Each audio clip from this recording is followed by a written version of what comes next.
Use FinalNet for 5 good reasons. 1, FinalNet is not an aerosol. It's concentrated with a hold that really lasts. 2, it holds without stickiness. 3, it goes where you want it. 4, FinalNet has no aerosol propellants. 5, this much FinalNet goes as far as this much aerosol. Use non-aerosol FinalNet. It's as easy as 1, 2, 3, 4, 5. Episode 1 of the comic movie hit of the season. Bill Cosby is picked. We need you, Leonard. To save the world. But I have nothing to wear. Armed only with a combat Porsche, under our missiles and a very fast ostrich. Will he save the day? Find out for yourself. See the world's favorite funny man, Bill Cosby. All right. In Leonard Part 6, an adventure in comedy, rated PG. Leonard Part 6 starts Friday at select theaters. First Matchbox speed track made racing history with Race a Chase. Then they made headlines with Turbo RPS. But time marches on. Now, Speed Track introduces Slipstream Racing. Slipstream Racing, the first slot set with an automatic lane-changing pace car. With fast driving, you can keep out in front of the pace car so you don't get blocked. With fast thinking, you can force the pace car into your opponent's lane so he's blocked. Slipstream Racing, one small step for Speed Track, one giant step for racing. 60. 40. 20. 60, 40, 20. Oil Control Deep Cleanser. Keeps skin oil-free longer. Longer than you thought possible. How oily your skin is tells you how many seconds to leave it on. My skin's oily. I need 60 seconds. For my oily skin, 40's fine. On again, off again. It tingles, but it doesn't dry out my skin. Try 60, 40, 20 for yourself. It really does keep oil away longer, and it loves your face.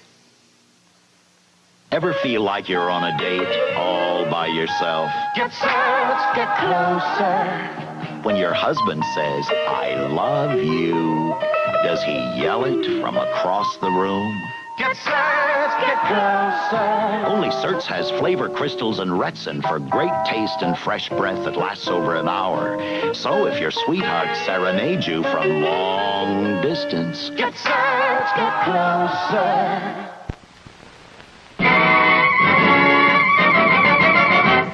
Schmitz, one beautiful beer. Schmitz is a dry beer, a mellow beer, a hearty beer, blended into one beer, a light, bright, fun beer. Schmitz, one beautiful beer.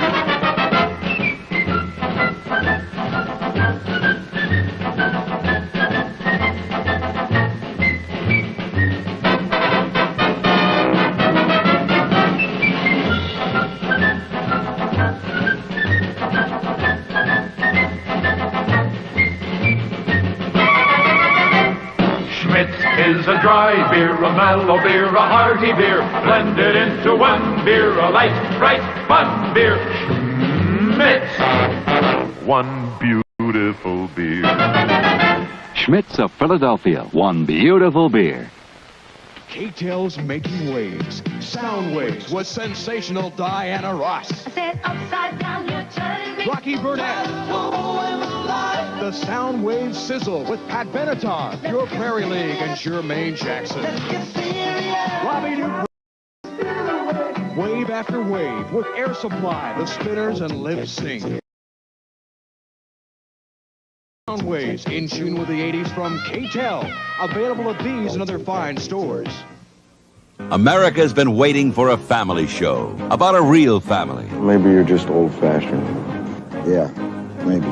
A show that reveals the joys and the sorrows. You better all dig down and find your pennies because this family could be in deep financial trouble. The triumphs and the defeats of real people. Mary, would you lay off him? I was just trying to do his job. The Bradfords are the family. 8 is Enough is the show. Right after Happy Days and Laverne and Shirley. Don't come near me. Thursday, John Amos, Ernest Borgnine, and the cop of the future are set up by a girl on the edge. Then a new puppy brings Chrissy and Jack closer together. Yeah, there's nothing a girl likes more than a little tickle on the tummy. Knock it off! Three's Company after Future Cop and Barney Miller.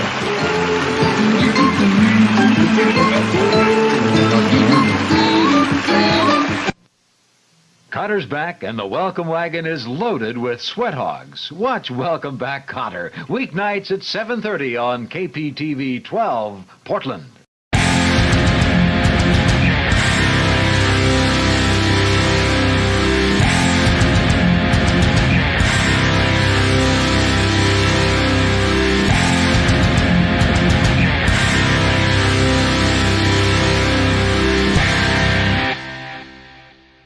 Whoa!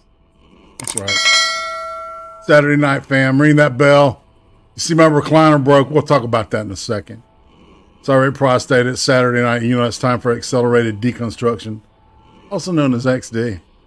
Because, you know, we got to clown pill this shit. Just saying.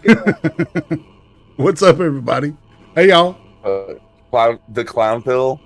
That's new to me, but I'm pretty sure that it's a thing, dude. That accurately describes what you're going to be taking at the end of the stream. Yeah, you need to check out the one of the most recent episodes of Slightly Offensive that Elijah Schaefer did. It had Dave Rubin on it, and he breaks down what the clown pill is. Yeah, so it's totally a thing now. Yeah, it is. I'm gonna guess that's something I missed last night from the Cream stream. No. No. Okay. No.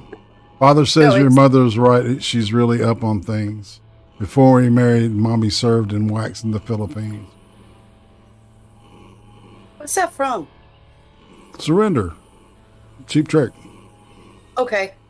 Anyway, so I actually want to go back. So I raped prostate. My brain went. He went and told me his recliner broke today. And as a person that's getting old himself, remembers my dad and his recliner, that's a big fucking deal. Right? Like, that's the place a man goes to just fucking chill and, like, feel relaxed for a little while. And that shit's broken, and he can't do that. So, Irate's too proud to beg for money. He told me into this shit, y'all. But I'm just saying, like, that's a big deal. I think we should help him out. Like, this is for his health. This is not, it's not something that's, you know, just for vanity or pride. Like, a man like Irate, he needs his fucking recliner. So, you know, anything you can chip in would be much appreciated to get this man a recliner. That thing's been with me for over 8 or 9, maybe 10 years. No, you know what? I think I got it. Anyway. Yeah, you it's know, about 10 years. It's probably the greatest gift you could give to a man like Irate to begin with. Yeah. Well, it's not totally fucked up. I mean, but you know, I can't lean back in it. I understand. When you can't lean back in it. It's just like the fucking point of the recliner. It's no longer a recliner, right? Exactly. Yeah. Exactly. It's just a chair. Exactly. I'm sorry. I'll see what I can do. So, how's everybody doing? Fatima? I'm alive and kicking. I'm okay. You know, I'm okay. I have a 14-year-old daughter, so yeah. I'm okay, everybody. Really, I'm okay. The loopiness. I'm gonna be real fucking honest. I am not looking forward to the stream. Mason donates $20. Get well soon. Irate's recliner. Also, no demon tranny. Okay, no demon tranny, dude. I promise tonight. Not tonight. Thank you so much. I appreciate that big time. It means a lot, man. You know, I appreciate it big time. What about you, Mr.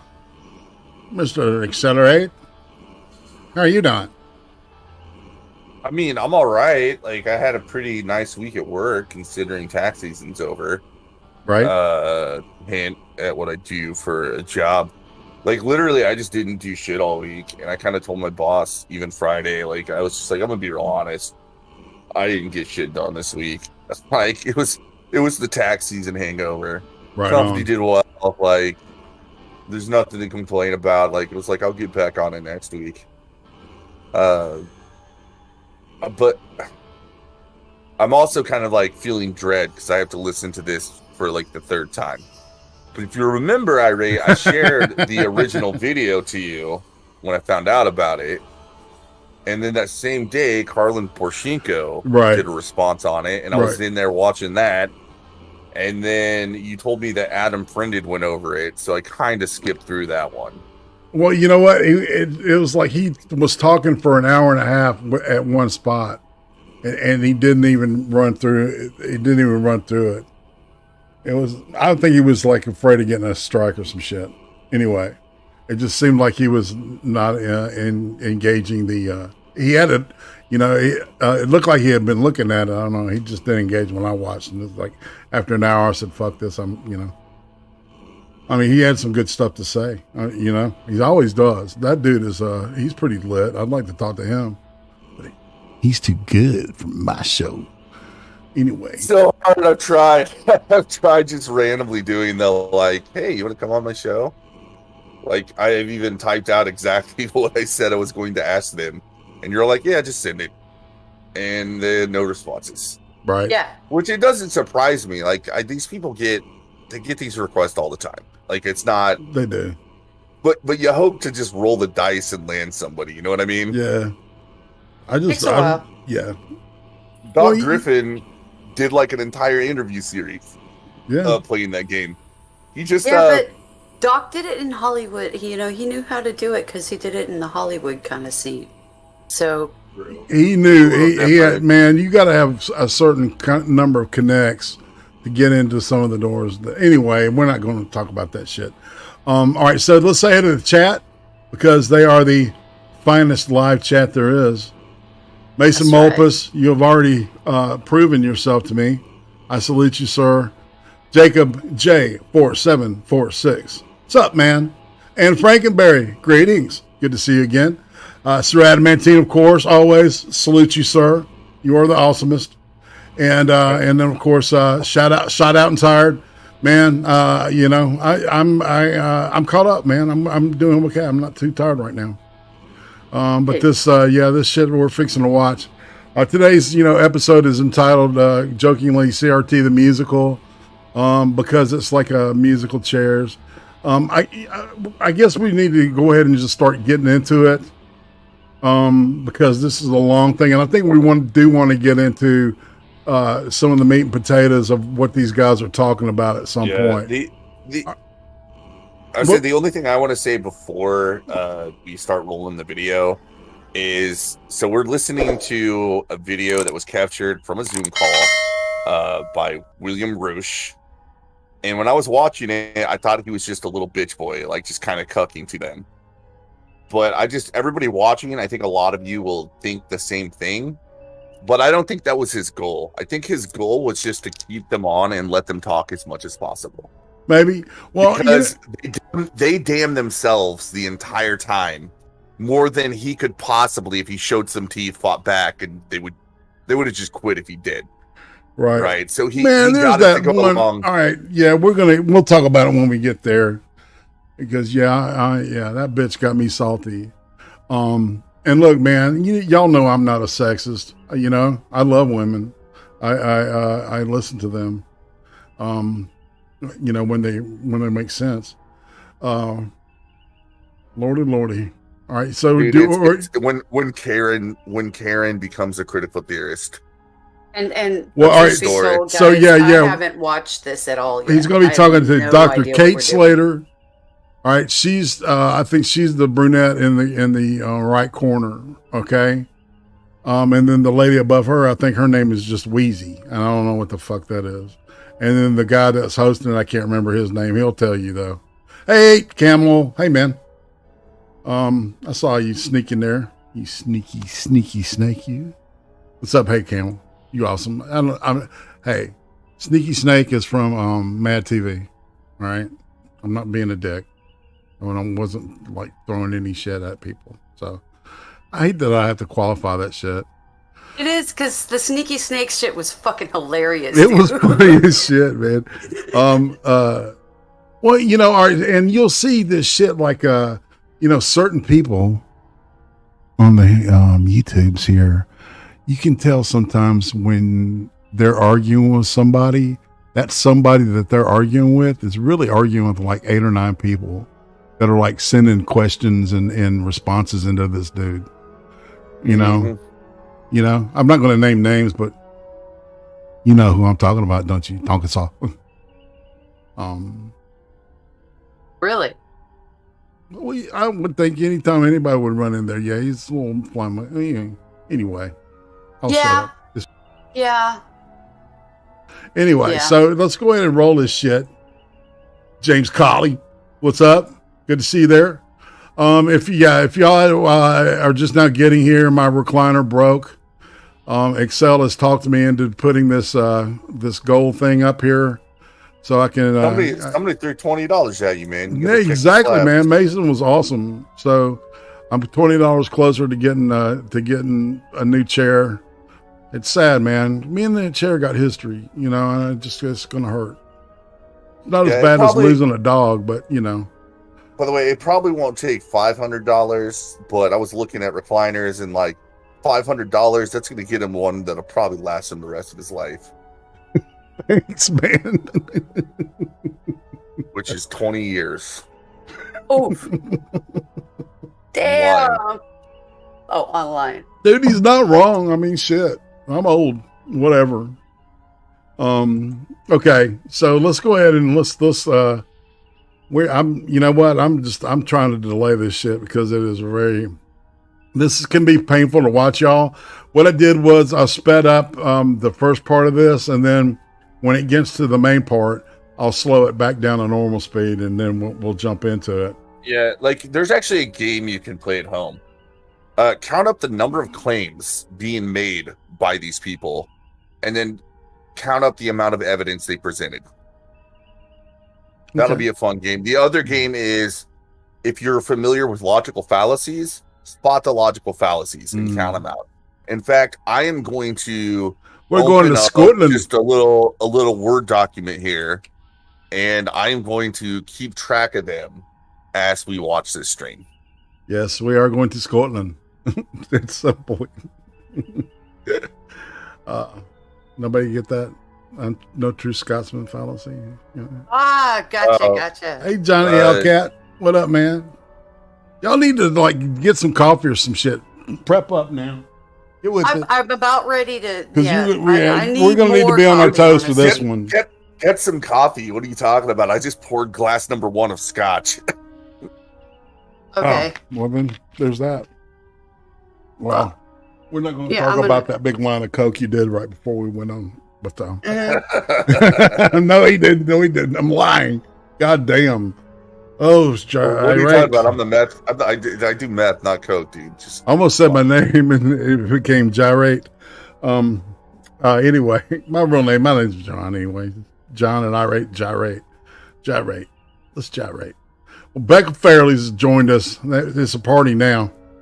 So, all right, here we go. Buckle up. Tell me if it's loud enough.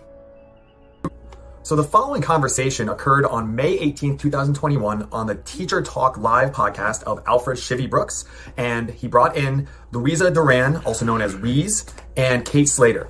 And the intention was to talk about critical race theory in an educational context of K through 12 education. I got a little frustrated because I was trying to find common ground. Cory Booker, when he was the mayor of Newark, talked about how he was a progressive mayor in a state that was a Republican controlled state by Chris Christie. And he said, we disagreed on 1,000 things. But we agreed on 5 things. So I wanted to focus on those 5 things. So I really made an effort to try and find common ground. And I don't think it necessarily worked, but I do think it revealed CRT to be exactly what it is. I think this is an accurate representation of what critical race theory is by critical race theory practitioners, professors, and teachers. And these are people who make their living through critical race theory. And I wanted to share this conversation with the world because I think it is important to know if critical race theory will be mainlined into schools and institutions and corporations and things like that. What does critical race theory look like in practice when people have questions about it? Because I had a lot of questions. I have read quite a bit of critical race theory.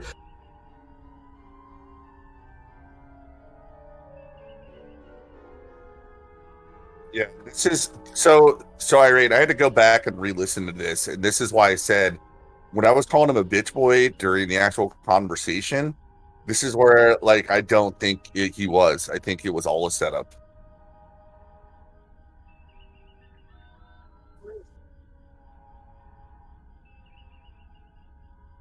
For logical fallacies, I'm not looking at a document, but I can.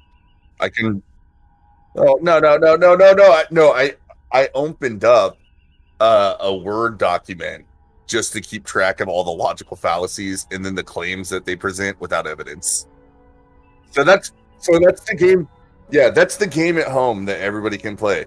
How many times do the critical theorists make claims and not provide any evidence?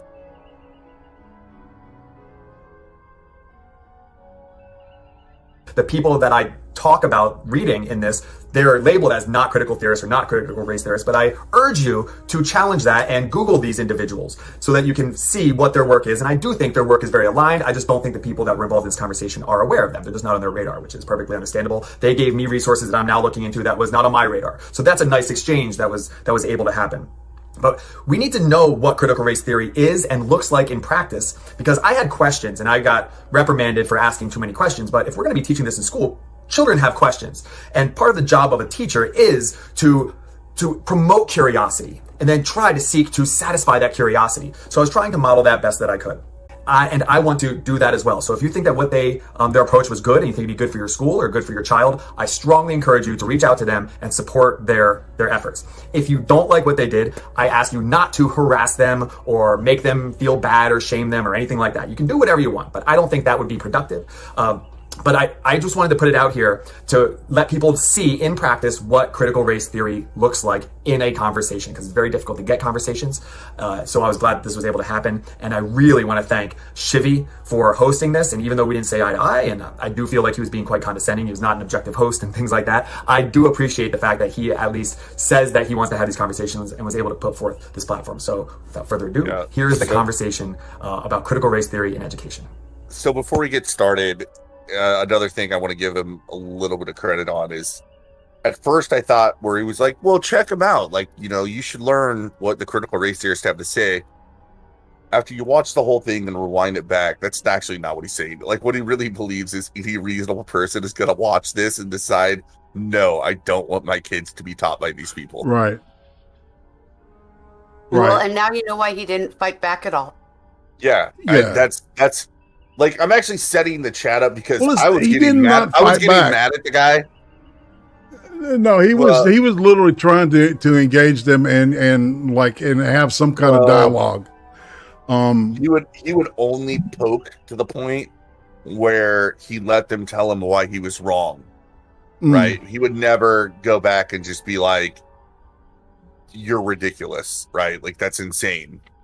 Or we're going to get there, but there's a point where he says that people that call themselves critical theorists aren't the real critical theorists. Just like the no true Scotsman fallacy that you were talking about earlier. I don't want to look too far ahead, but I'm just trying to tell people while we're watching this, if you start getting mad at William Bruce for acting like a bitch like I did, don't, because I think it was all part of his plan. Okay.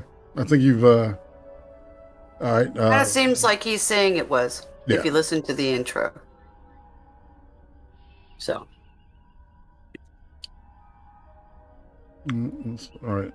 The time is now 8 o'clock, so you know what it means. This is the #1 teacher live on the gram. Let's go make some history, people. Hey. Now,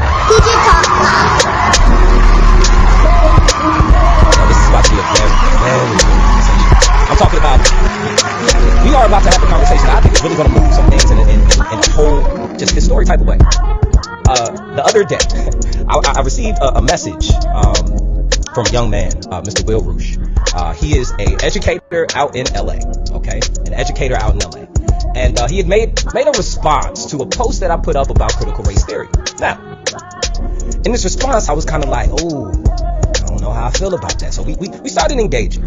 Now, I allowed, y'all know how I do. Somebody makes a comment on one of my posts, you get pinned to the top. You catch the pin treatment, okay? You catch the pin treatment. And so, it was a lot of dialogue under Will's one post. And it ended up sliding into the DMs. And so while we're over in the DMs, we're engaging, we're going back and forth, we're sharing space and whatnot. And Will's basically like, yo, man, why don't we talk? Why don't we talk? No one's talking to me. I'm like, okay, cool. Now, I had my skepticism. I'm like, yo, I don't understand the motives, etc. We'll get into that when we bring Will in. But I decided, I said, you know what, man, let me go live real quick. Let me just call him on the live. We'll have a conversation in front of everybody. We're gonna have a sense of transparency. Correct. So we tap in. And guess what? Will, he calls in. We exchange, we talk. I'm like, okay, cool. Let me get back to you. I'm gonna figure out how I'm gonna do this. And I decided this would be the appropriate time to bring in two people that I know that really understand the topic in a way that would do this conversation justice. And I believe that's necessary, right? I am no self-proclaimed expert on critical race theory, etc. Although I do believe many of us use the tenets of critical race theory many times unknowing, right? And as I started doing my research, doing my learning, doing my catching up on it, I started realizing, oh, okay, this. Shout out Dr. Angel Jones. Since I tried to call you to get you tapped in. If you had time, I know you're on vacation, but after we finish this conversation, I would love to open space for others to tap in after we finish this conversation between Wheezy, Slater, and Will, okay? So without any delay, let's go ahead and get this conversation going. Welcome to Teacher Talk Live. If this is your first time, y'all click the top left. Y'all make sure you follow everybody in the live, and let's make history, baby. Teacher Talk Live. Teacher Talk Live. You're a winner.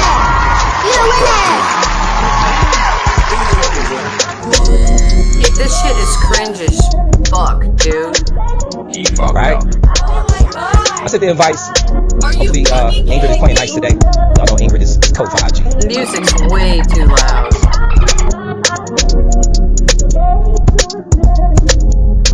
It goes away soon. Yeah, we Thank modded. God. Yeah. Yes, thank God. All right, no, it's not over yet. So This is shit. It's just shit. I'm sorry. all right, this is bad, Dr. y'all. Kim, hey, what's happening? All right, so it's Timma, Accelerate, and myself. We do this every Saturday night. You're welcome to hang out with us. And as a matter of fact, I'll be doing an ice cream with Dr. Kiev or Kiev the Dam. It's going to be fun. Anyway, so self-promotion. I said to invite Will, Slater, I see y'all. I'm hoping that it lets you in. Let me see here. I just had to speed this up. Also, Weezy, if you in here, sis, really cringy shit. Get you in here as well. Yeah. It is. Isn't it? Okay, y'all in here. And his soundboard is cringy as fuck too. See, look, all y'all West Coast people with all your sunlight outside, I'm feeling salty right now. I don't need that. How y'all doing today? How's everybody? All right. We're good. Yeah. Well, first, I want to say thank you. Thank you to everybody for tapping in. Thank you to everybody for agreeing to share space with this conversation, on this conversation. This is going to be good. This is going to be good. I guess first thing before we get started, can everybody just give me one word to describe how you feel in this moment? Slater, you're top for me, so I'm going to ask you to go first. I'll give you 3, and that is anxious as hell. Will, how you feeling today? Open. Okay. Correct. Why? And Wheezy, how you feeling today, Queen? Grounded. Ooh. Okay. You guys might recognize the. I want to redhead start in the off upper by right just from allowing your you. stream. No, man, that's fucking what you do in fucking like a drug treatment center, man. It's you wake up in the morning, you go to breakfast, and you come back and you have like a little group.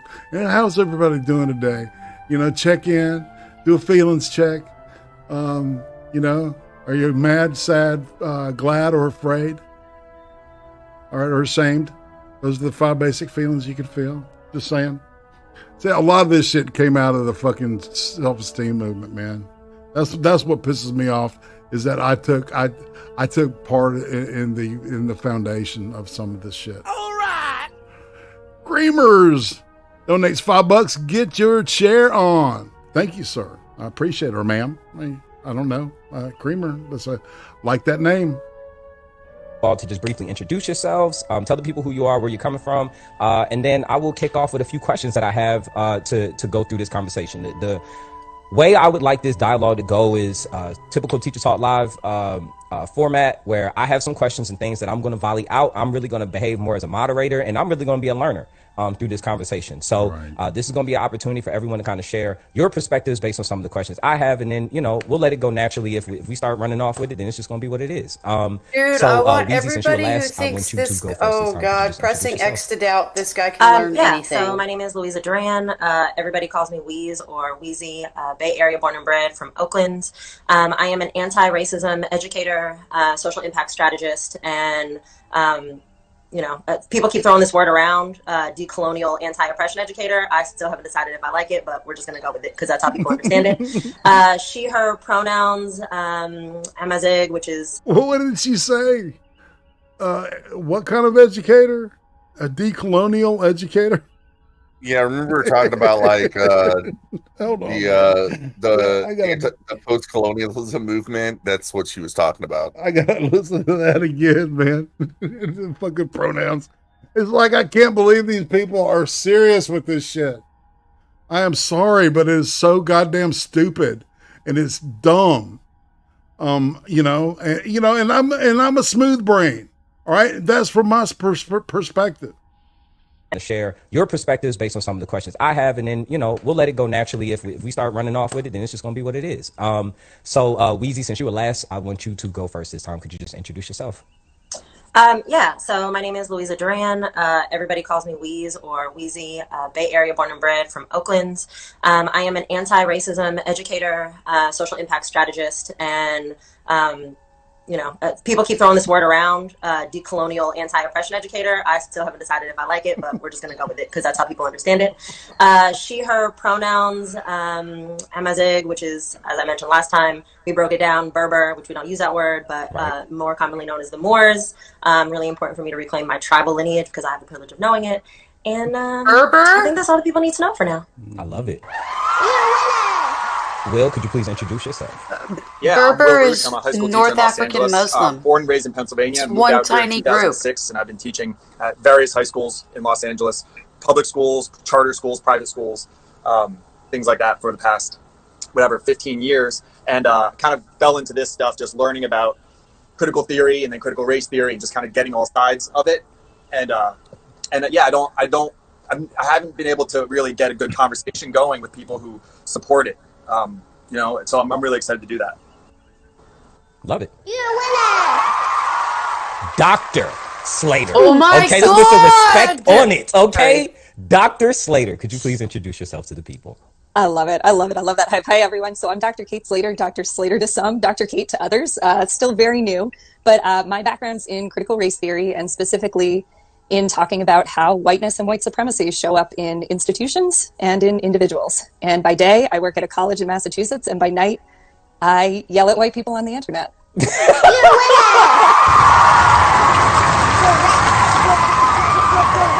All right, first question. I'm gonna shoot it. I don't want to hear anybody fucking rag me about my soundboard ever again.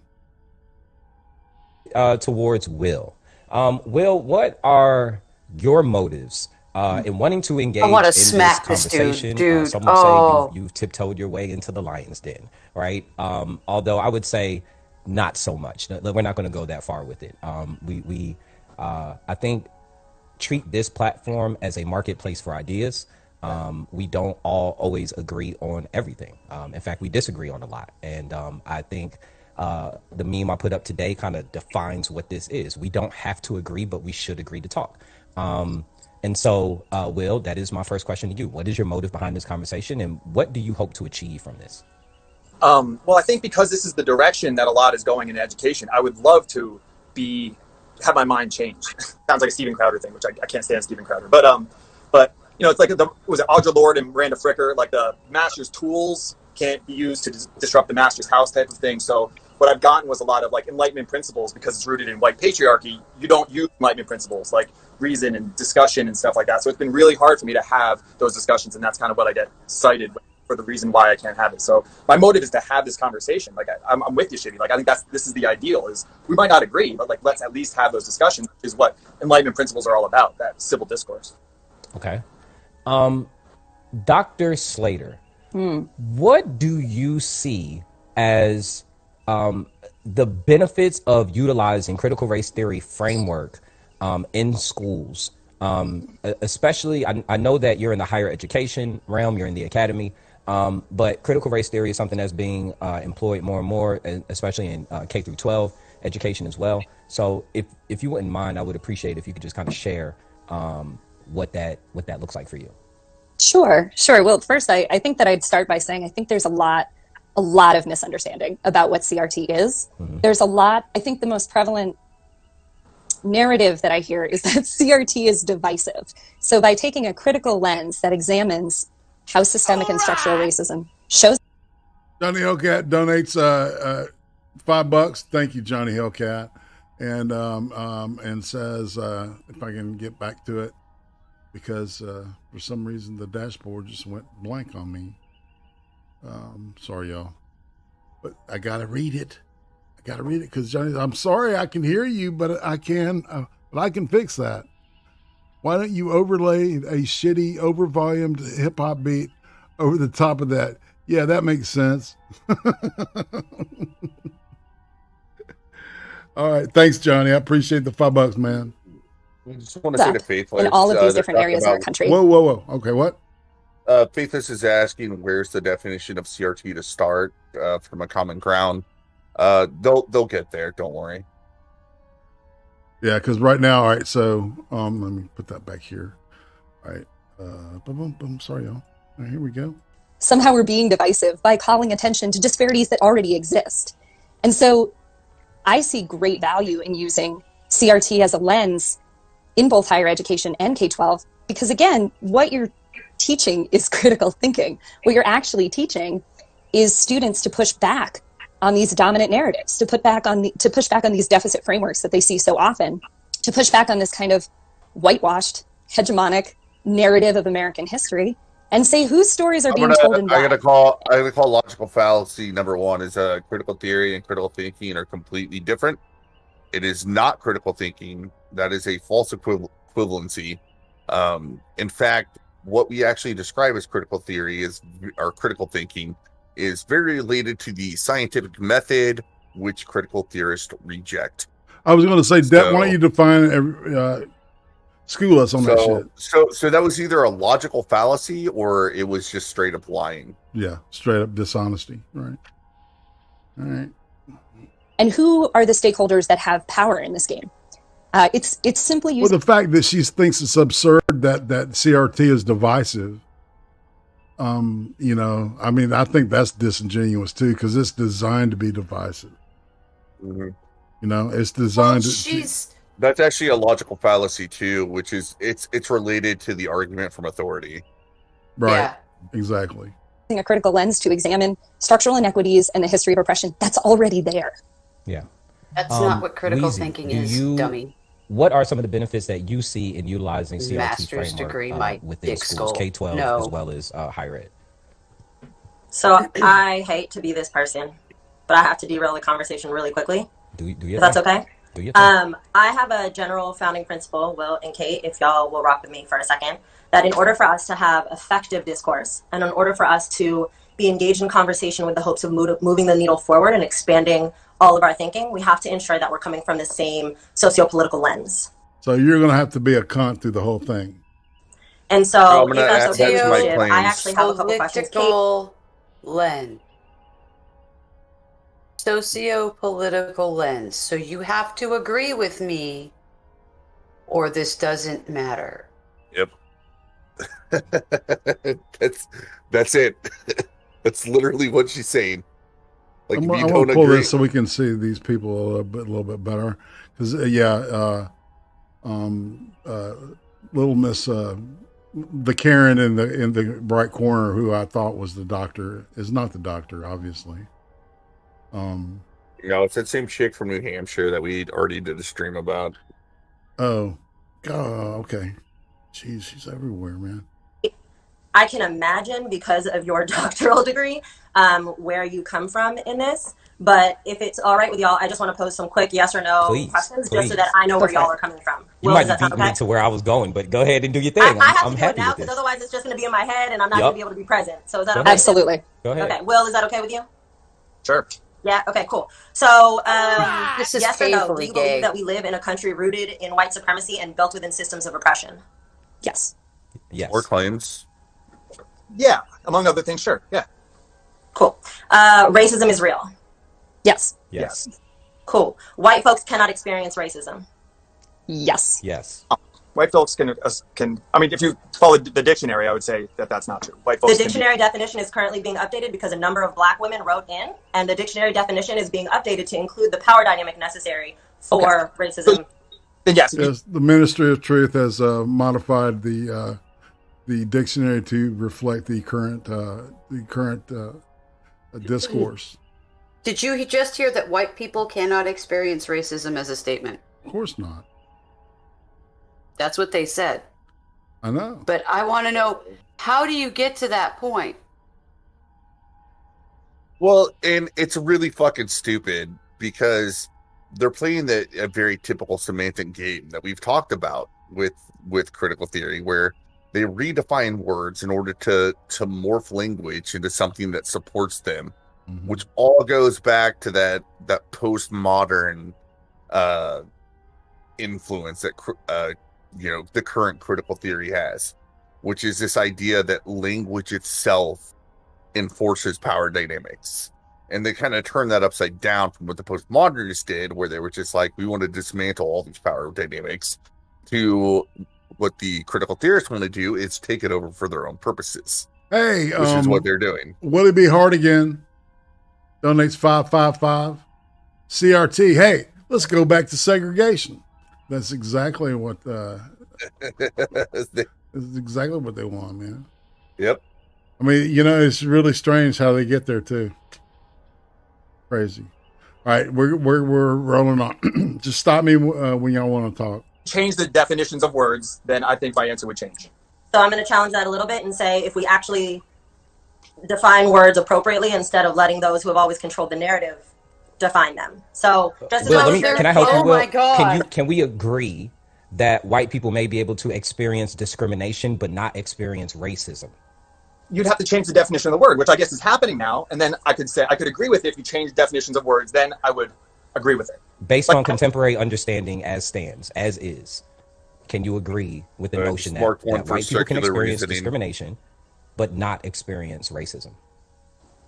Well, I mean, so the definition that I just looked recently, it's binary, Will. What is? It's yes or no. The definition, if it is not, believing that one race of people is superior or inferior to another, I think white people can experience that because there are people that think white people are inferior. Right. But if you change the definition, then do you see what I'm saying? Like, I'm not going to say yes to something that's not accurate. Let's move on. Go ahead, Weezy. I have to take notes when we're in spaces like this, so I can come back to this. Got it. Yeah. Cool. Do you believe that I really want to shoot this bitch already. I'm sorry, y'all. She really triggers my ass. I don't know why, man. She's fucking rude. Dude, no shit, man. our liberation is bound together? She's a snob. Absolutely. Yes. My mama would whip her ass with a switch. Oh, yeah. You know what I'm saying? My grandma would, too. She'd get hit in the head with a bottle of pills or something. That our liberation is all connected. So if I'm oppressed, you're oppressed. If I'm liberated, you're liberated. Our liberation is all connected? Yeah, I think that's the Constitution, like a Constitution, Declaration of Independence. Yeah. Yeah. Okay. I don't know if that, no, I don't know. That's okay. So, and then the one other thing that I just have to note, because it really truly irks me when we weaponize words specifically of Black activists and Black women that have come before. The quote is that the master's tool cannot dismantle the master's house, which does not mean that we don't believe in political discourse. It does not mean that we don't believe in civil discourse. It does not mean that we don't believe in engaging in human conversations. What it means is that you cannot use tools of fear, of violence, of oppression, and of all of the other systems that have been used to inherently dehumanize folks to dismantle the same system that we are suffering from. So what it means is that we have to come from a place of humanity and love to dismantle the system. We can't just trade oppressors. So I'm sorry. She's being such a big bitch. She's being such a big bitch. He's also lying. And I actually don't have a category. Wait, she's being this crazy ass bitch, and then she's talking about love and dignity and kindness and equality.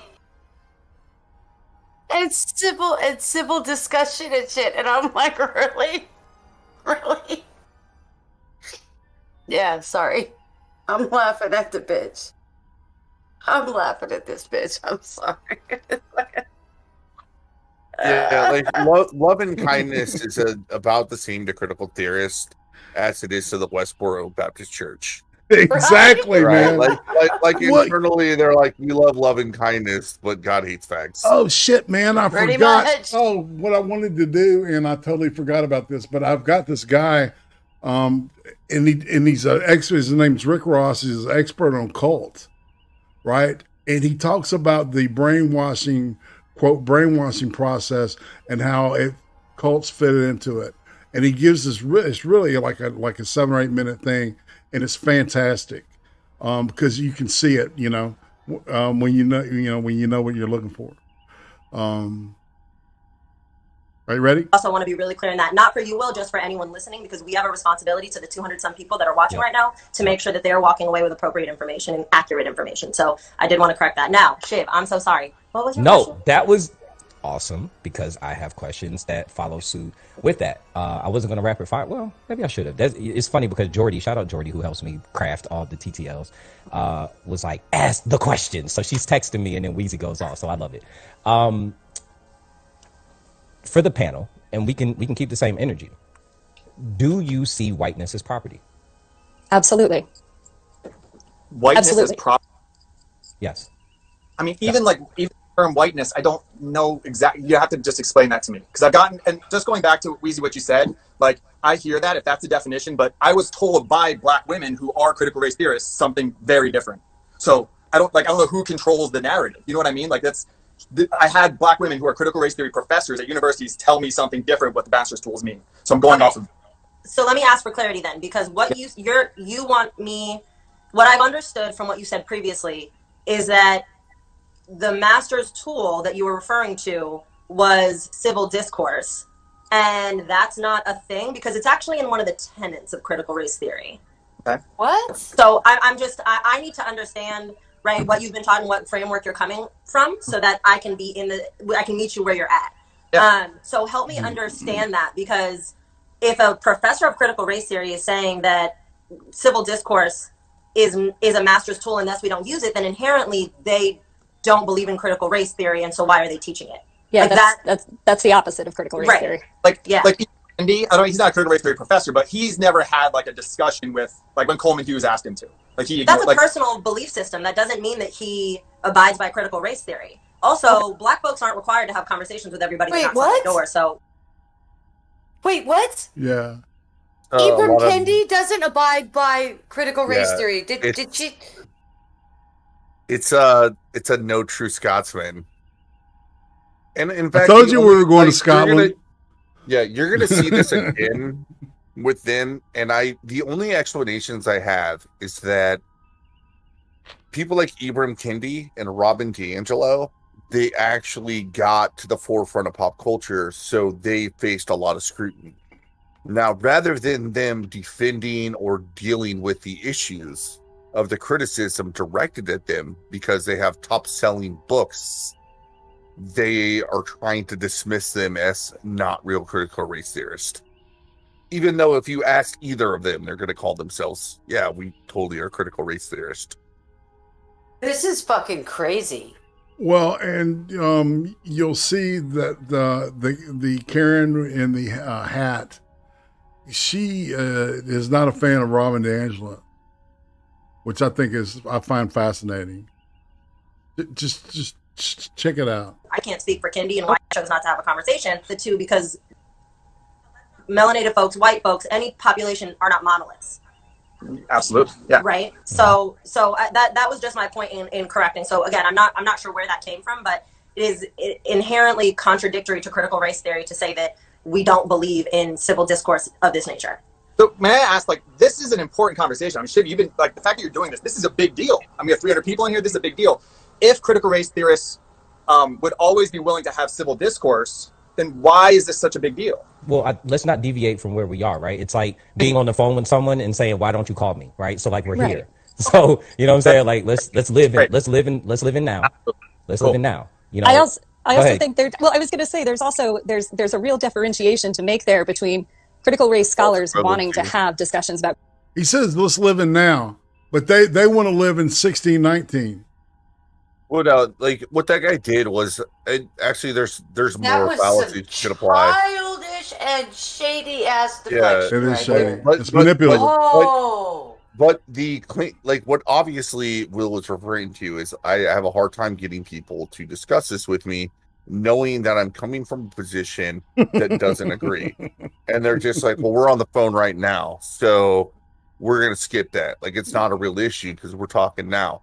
And it was like this individual situation does not represent the entire argument of what he was saying, Well, and they they don't just refused. care. They refused to address it.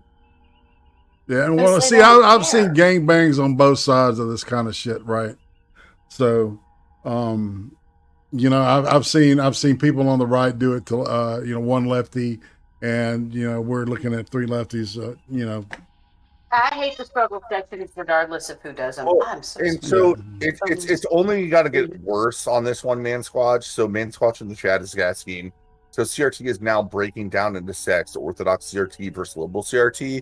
I don't actually know. Like, I don't know what the fuck's going on here. Dude, you're gonna see it's like a later religion. where a whole bunch of people that, like, you can Google some of the people. Like, I will give you the names after they have that conversation.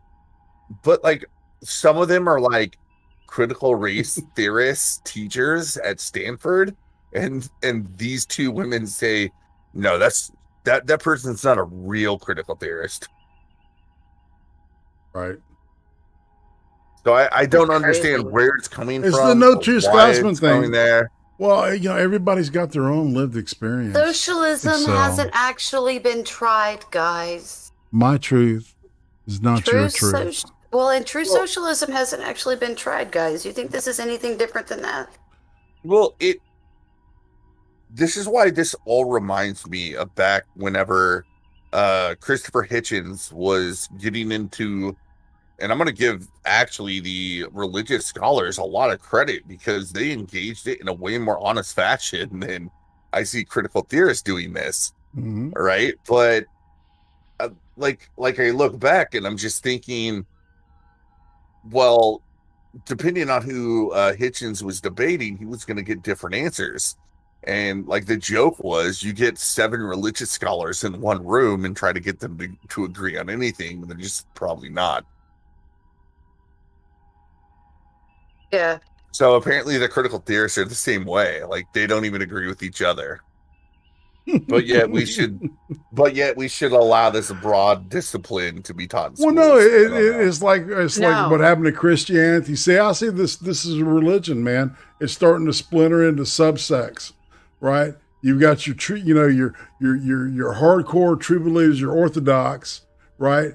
And then you've got your not so Orthodox, and then you've got your basically what semi blasphemers. Yeah, you're coming to the observation that I came to when we first started these streams, and that's where I believe that we're at with critical race theory. It's truly a cult. Well, it's going to start eating its own soon because cults this large don't hold up for very long. There's not enough power. There's not a central leader. There's not a central a voice that can be that cult of personality that can hold everything together. I totally agree. Because there's they're starting to. Everybody's got a degree. Everybody's a doctor. Critical race theory.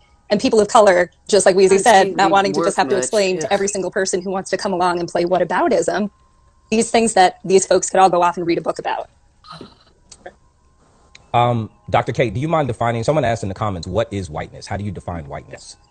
Yeah, so whiteness, I think that it stands, first of all, we know race is a construct, but whiteness was created to represent, when we talk about whiteness as property, right? Whiteness was created as a category to delineate people that could own property, people as property, that could enslave, that could oppress, that could use the weapons of settler colonialism. And they were allowed to be in that position because of a construct that was created about them. So by virtue of that historical grounding, Will, which I know I'm barking up your tree at this point in time, whiteness represents white guilt, white fragility, white supremacy, white violence. All of these things are now synonymous with whiteness, which I see as a stand-in for white supremacy. And by that, I simply mean the ways in which this country preserves whiteness as the default and the norm and the ideal in all of its spaces and all of its systems. So to my original question, Will, do you view whiteness as property? Hold on. Stop. Like that rant that the redhead in the upper right corner just went on, I don't even know where to file it under. Like, Because I know it wasn't she an answer. made some claims. It wasn't false equivalency. It wasn't argument for authority. It was might have been gish-galloping. it might be begging. It wasn't the even question. gish-galloping. It was gish-galloping. So I have that under baffling with bullshit. No, I right. always thought that's what gish. It's word salad. It's word salad. It literally, she said nothing really. It didn't make faithless. I agree with you. Word salad, because it's like, let's listen to that again, because it's totally just a load of,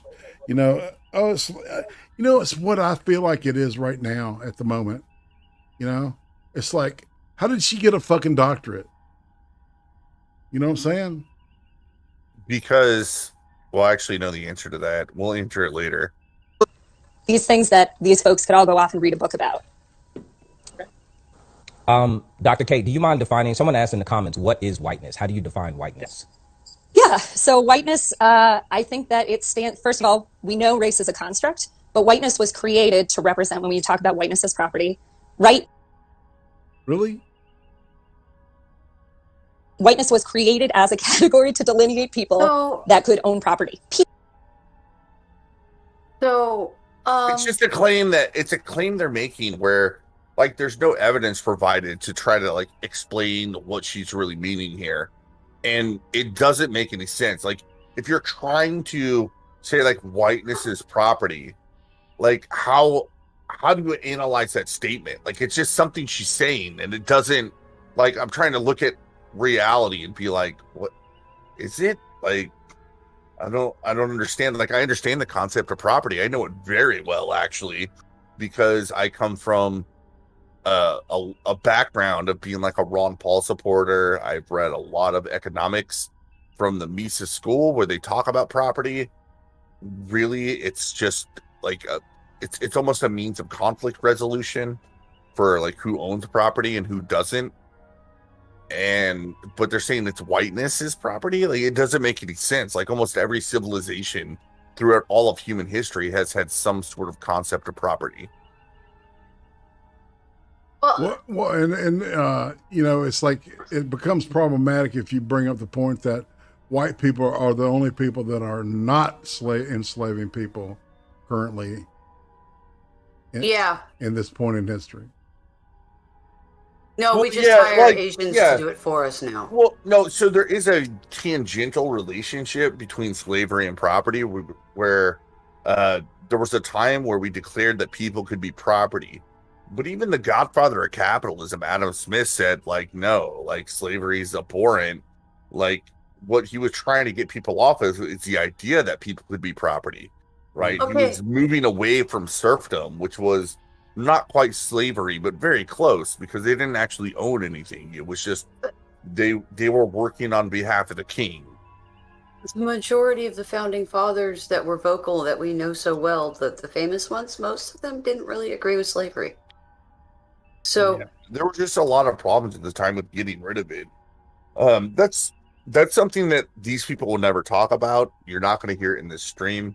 They're not going to talk about how, like, you can't just look at a specific period in history as if it took place with the knowledge that we have today. Well, even in a right? socialist, like the social political, even in a socialist country, all right, there's slavery, right? What do you think gulag work farms are? Right? Yeah. It's a form of slavery. Yeah. It is. It's slavery. That's why I was saying we just hire Asians to do it for us. Well, yeah, but I thought it was a good point though. I stole that from somebody. I can't remember. Well, I'm just curious. This whole whiteness property thing. I'm curious. what do you do with somebody who has lineage that have freed slaves and ended up owning property? Because, you know what? They actually are going to get there. Because my family owns some big ass fucking farms until the fucking Dust Bowl.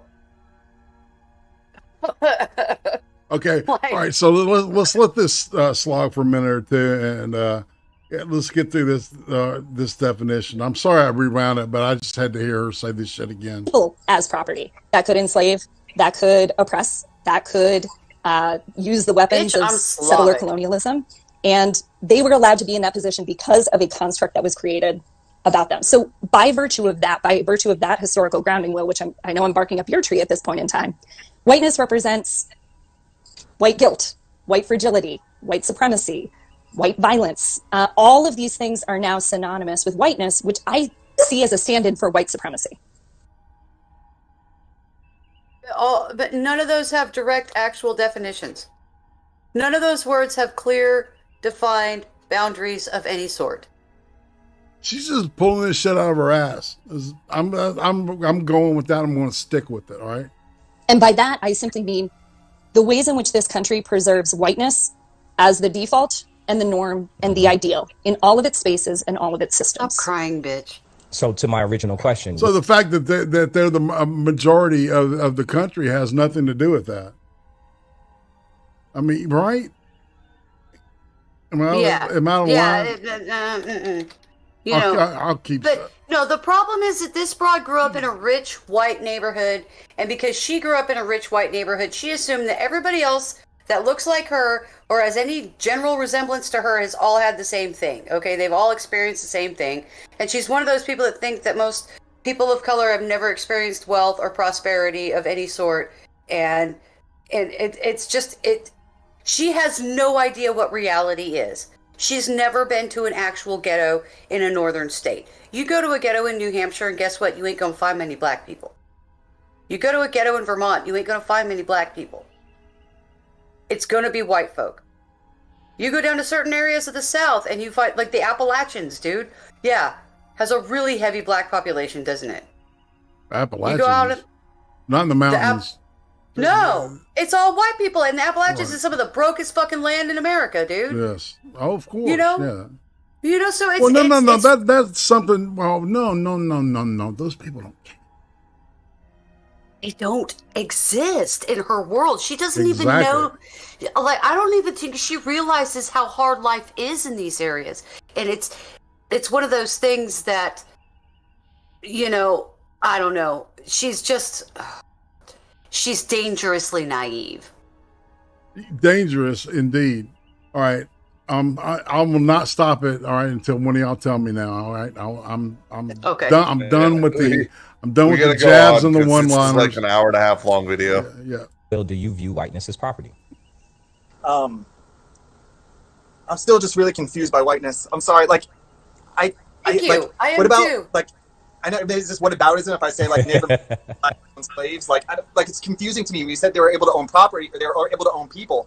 Very diverse, racially diverse people own people. So right. I mean, I get confused. But in this country, whiteness has currency, right? Whiteness has always had currency. Whiteness has always had value, monetarily, power, systematic value, sewn up in us being white people. What about football players? What about basketball players? I mean, they're a huge value. There's power inherent with that, just like there is music experiences. And jazz, yes.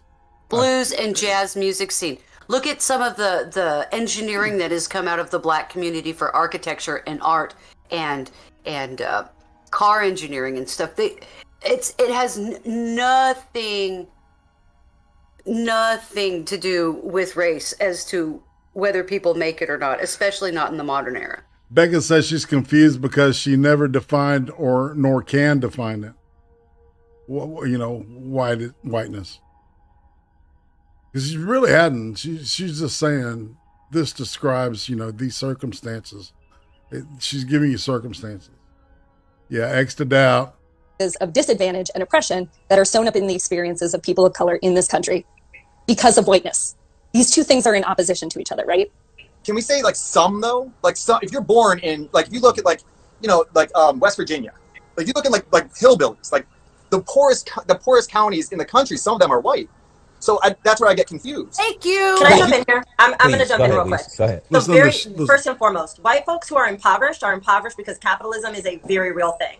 Because we live in a system of a trickle-down economy that doesn't actually trickle down to the people. They are poor and they are disenfranchised because of capitalism, not because they are white. Whereas there is social empirical evidence and studies that have been done for the last umpteen decades to prove that folks who are marginalized in their racial identity are explicitly impoverished and disenfranchised solely because of that racial identity. If you take somebody's race and their zip code, you can guarantee within a 97% accuracy their potential life outcomes. That means earning, health outcome, the day they'll die, level of education, so on and so forth. That is solely because of race.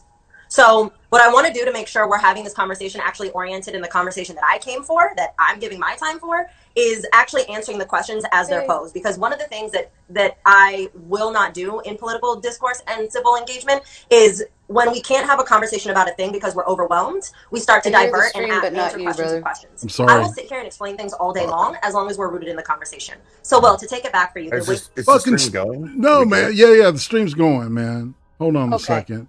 It's the fucking We'll just pause it real quick while you get. I've got to pause. I'll back her up a little bit. But yeah, I was the Discord just fucking flipped out on me again. I hate it's doing it at the dumbest times. Here it is. All right, VLC media player. Yeah, that's where we're going. All right, y'all got it now. Let me load it. Dude, I stopped to scratch an itch. You stopped to scratch an itch? Yeah, I had an itch on my shoulder. Okay. I thought it was a lyric from a song. Sorry about the technical difficulty, fam. I do want to remind everybody that, look, dude, Irate is one of those men. He's at that age.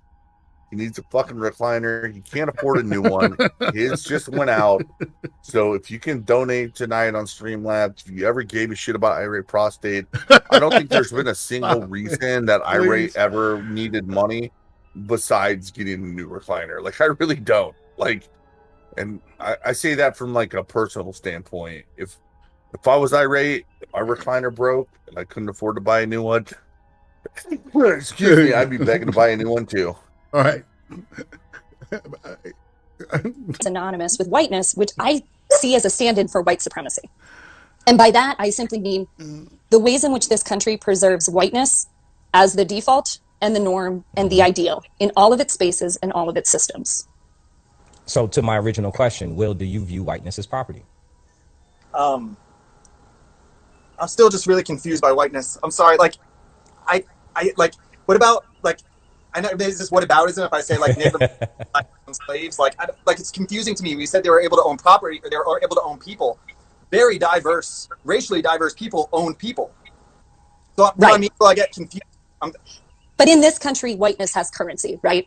Whiteness has always had currency. Whiteness has always had value, monetarily, power, systematic value sewn up in us being white people. There is power inherent with that, just like there is experiences of disadvantage and oppression that are sewn up in the experiences of people of color in this country because of whiteness. These two things are in opposition to each other, right? Can we say some though? Some, if you're born in if you look at West Virginia, you look at hillbillies, the poorest counties in the country. Some of them are white. So that's where I get confused. Can I jump in here? I'm going to jump in real quick. Go ahead. So very first and foremost, white folks who are impoverished because capitalism is a very real thing. Because we live in a system of a trickle-down economy that doesn't actually trickle down to the people. They are poor and they are disenfranchised because of capitalism, not because they are white. Whereas there is social empirical evidence and studies that have been done for the last umpteen decades to prove that folks who are marginalized in their racial identity are explicitly impoverished and disenfranchised solely because of that racial identity. If you take somebody's race and their zip code, you can guarantee within a 97% accuracy their potential life outcomes. That means earning health outcome, the day they'll die, level of education, so on and so forth. That is solely because of race. So what I want to do real quick. The amazing part about this is you got them to admit that this is an anti-capitalist ideology. Yep. Yes. Well, at the same time, talking about trickle-down economics, which I know everybody's heard that term, but it's a pejorative. Like, no economist actually said trickle-down economics. That was never a thing. It's really just a thing to explain. But that's what they said. All right, that's what they said. Reagan's tax cuts were based on trickle. Yeah. Becca Fairley, goddammit, $50. Well, I give a shit. So take my money. No shit, Excel. Sorry about that, man. I was just gonna say, like, nice shield, Excel. Economics is really just insane. Like, we don't believe that allowing people to spend money the way they wish to spend their money actually works. That's what they're saying. Is we need to take more of people's monies and make the economy better by taking more of their money. So it's economically illiterate. It's not a real thing. Trickle down economics is a pejorative. Exactly, Yeah. Duck Dog. Okay, Duck Well, it was a Dog just pejorative said when it they talked exactly. about Reagan, man. Yeah. And it's not. You know what? Even the fucking not the IMF, the other UN International Monetary Group. I can't remember their name right now. They had to admit that after 5 years, Reagan's trickle-down economics economic plan was one of the most stable they had ever seen. Yeah, Okay. it wasn't. It used to be on the website, but they expunged it back in like 2014. Yeah, it's nothing that happened during Reagan's time with him cutting taxes. Even Trump, they saw the same thing, right? Like, Trump had these giant tax cuts. Guess Based what on the Reagan. guess what the government revenue was for the year? It was actually up. Yeah. And they Just were like it just was like- under trickle-down Well, economics. hold on. All right. So when I was going to say Reagan, the government size tripled during his administration. Yeah, I'll give this like a real quick explanation of how trickle-down economics became a pejorative and what they're actually talking about. So Artie Lang, which is not a far-right economist, just looked at things and we're just like, well, if you tax something at 99%, who the fuck is going to do anything and only get 1% of the income benefit? Nobody. So we developed like this Laffer curve because it was just like, all right, so as you go down the curve, more and more people will actually do some sort of economic activity to make money. And he decided that there's a number between 0 and 100 as you could actually tax somebody and get them to actually be incentivized to do that economic activity. I got to interrupt you, man. Right. Duck Dog Does that make donates. sense? Duck Dog donates $50. Oh shit, man! Holy shit! Yeah, thank you so much. I won't Damn, be dude, at this outdone rate, by you're gonna some. have a new recliner tomorrow. He says I won't be outdone by someone who can't pronounce the word yo. Can't pronounce words yo. Shit, I fucked that up.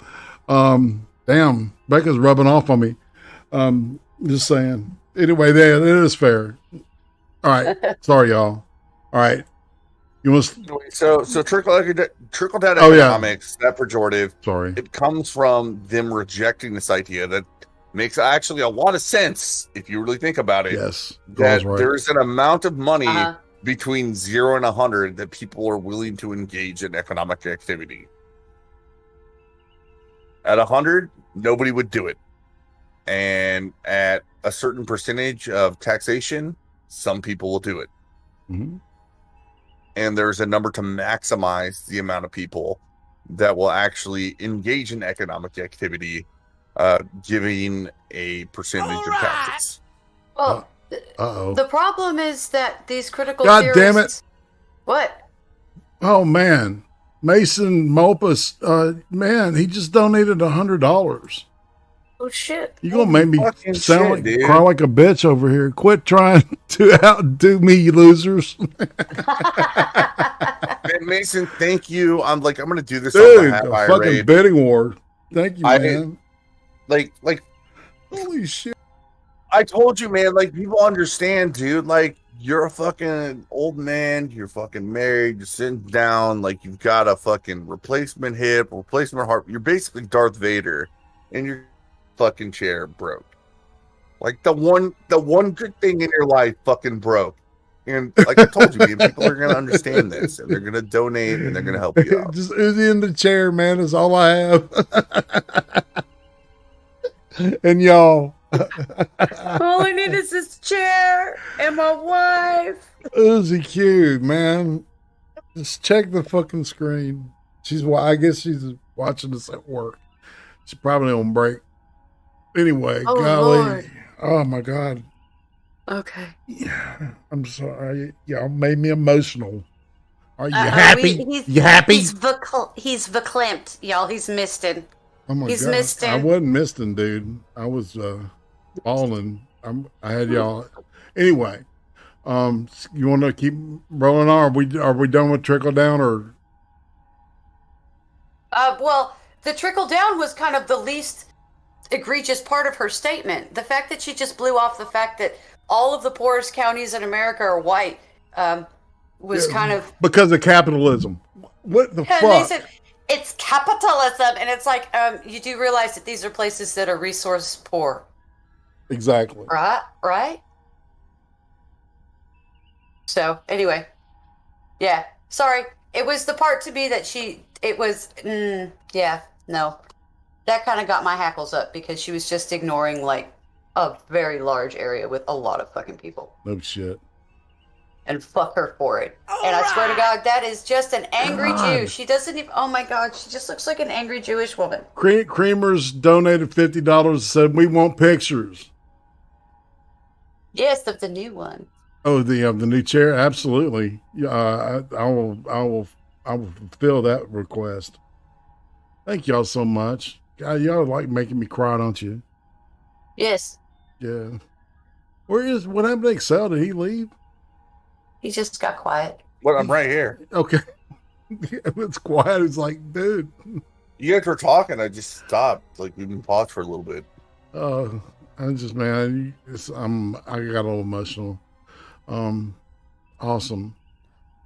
Thank you so much. God damn it, Becca Fairley, $150. God damn you. I may be a loser. Let me read it right. I may be a loser who cannot pronounce words, but I can play this game well. I want to hear you cry, all right? You flaw kidding, of course, maybe.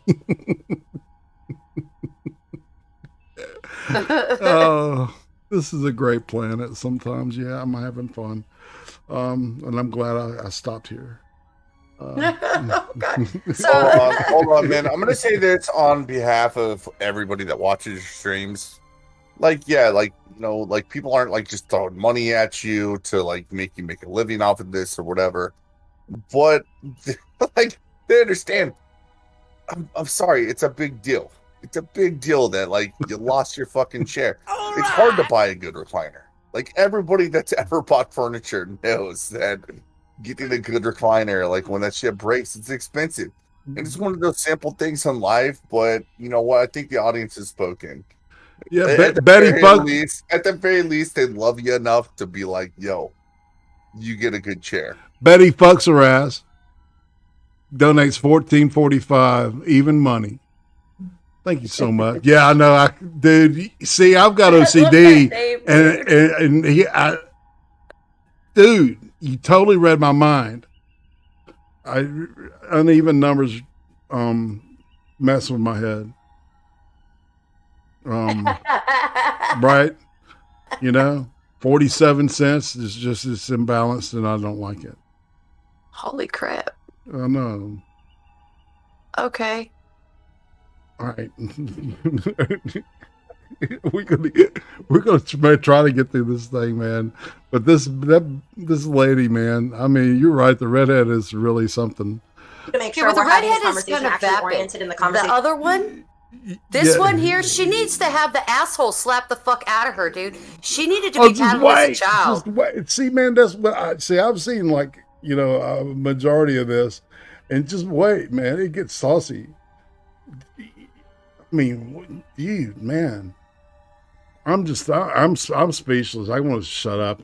I'm going to just listen to y'all for a minute. All right. You want to play it? Yes, please. Yes, ma'am. That I came for, that I'm giving my time for, is actually answering the questions as they're posed. Because one of the things that I will not do in political discourse and civil engagement is when we can't have a conversation about a thing because we're overwhelmed, we start to divert and answer questions with questions. I will sit here and explain things all day long as we're rooted in the conversation. So, Will, to take it back for you, the easiest way that I explain whiteness, whiteness is not phenotypic whiteness. There's white people and there's people who happen to be white, for sure, right? Come on. Whiteness is yeah, and I'll explain that a little bit more in a second. So I'm going to make that statement and I'll backtrack it. All right, Mr. Scott donates $10. When I say window, you say liquor. Window. Thank you, sir. Sorry, I forgot I was fucking muted. I was going, liquor. Me too. I'm sitting here trying to type to everybody. Oh, man. I would totally lick Whiteness the mushrooms out the window. set Whoa, of ideologies. sorry. What? I'm sorry, Excel. I just said I would totally lick the mushrooms out the window. Super Troopers reference. Okay, yeah. We're gonna have to go back. I forgot. Mason donates $50 more again. Goddamn. Oh. Thank you so much. To finish the goal, Becca is mean. Also, stop crying, you nerd.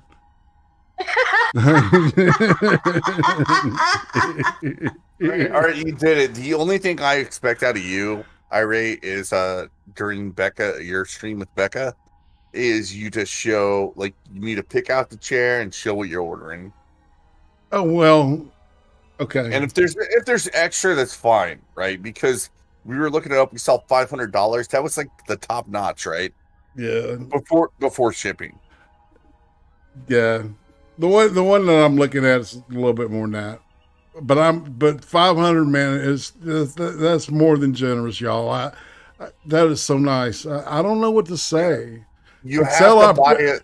You have to buy a fucking chair with it. That's no. That is my thing. Trust me. Definitely. Okay. Yeah, and I'll show you when I got it. Okay, when I get it, because it's a yes.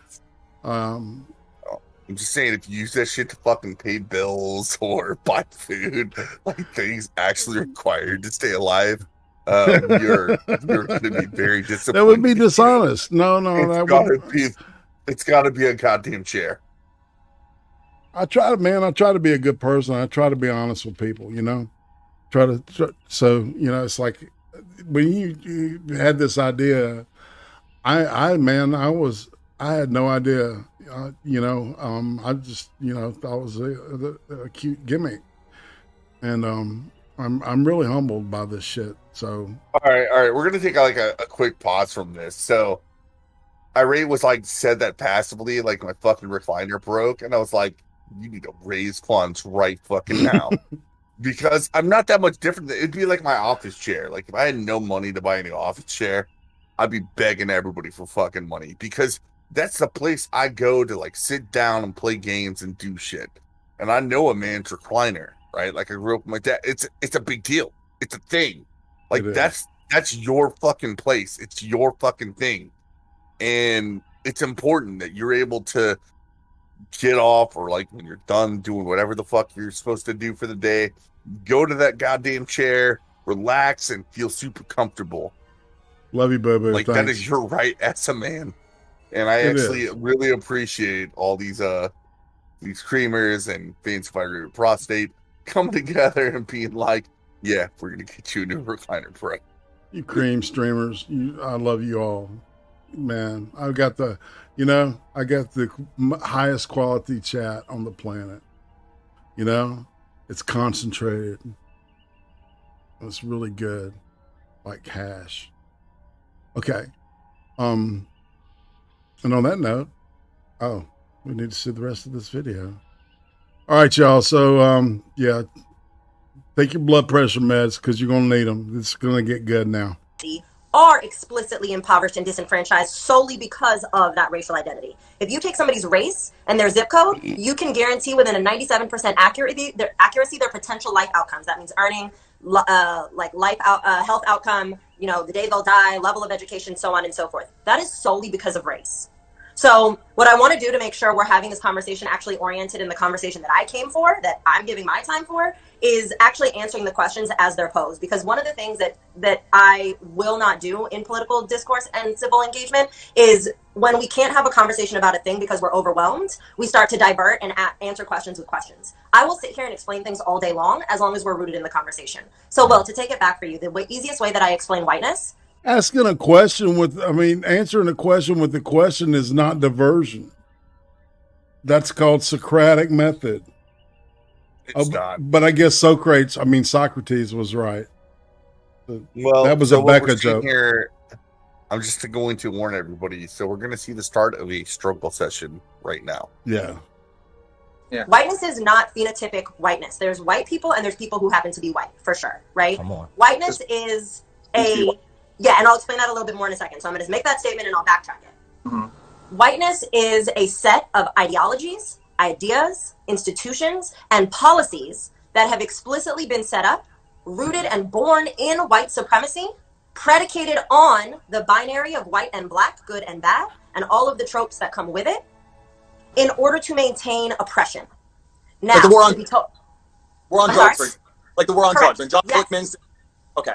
Okay. So, Now, yeah, to be I think those totally things. fair, the reason I say white folks and people who happen to be white is because anyone that is born in the world, because whiteness is global, can absolutely abide by tenets of whiteness. This is why we have Candace Owens. This is why we have Daniel J. Cameron. This is why we have black folks who will say critical race theory is trash, because there is trauma rooted in that for marginalized folks. That means they try to increase their proximity to those ideals and those policies and those institutions for safeness. But at the end of the day, people who are phenotypically white have a choice. They can, because we're all indoctrinated into whiteness, they can choose to continue to uphold the system that was built for and by them on our backs. Those are white people. And then there's people who happen to be white, like a Dr. Kate, who is a person who is phenotypically white, who is now committed to dismantling that same system using her identity privilege. Correct. Does that full breakdown make it a little bit clearer? Yeah, it's a theory. Okay. Yes. It's not a theory. So a theory means that we can sit here and, right, like critical race theory, for example, that's a theory because there are tons of ways to go at dismantling systems of oppression. I will tell you myself, while I learned critical race theory, I don't necessarily use all of the tenets or agree with all of them or necessarily think that we can't blend a few different theories. Oh right? That's why I'm super down for this conversation. That's good. But there are certain facts in our social fabric. This is why I asked the question, is racism real, so on and so forth. Whiteness is a construct that was 1000% created under Prince Philip's guidance at the birth of the enslavement of Black Africans and the human trafficking of Black Africans for the purpose of increasing wealth for Portugal because they could no longer tax their people. That was very intentionally fabricated through pseudoscience, through religion, and through history, right? So that's all 1619 Project shit. She's just regurgitating that. This is fucking stupid. And yes, you guys are right.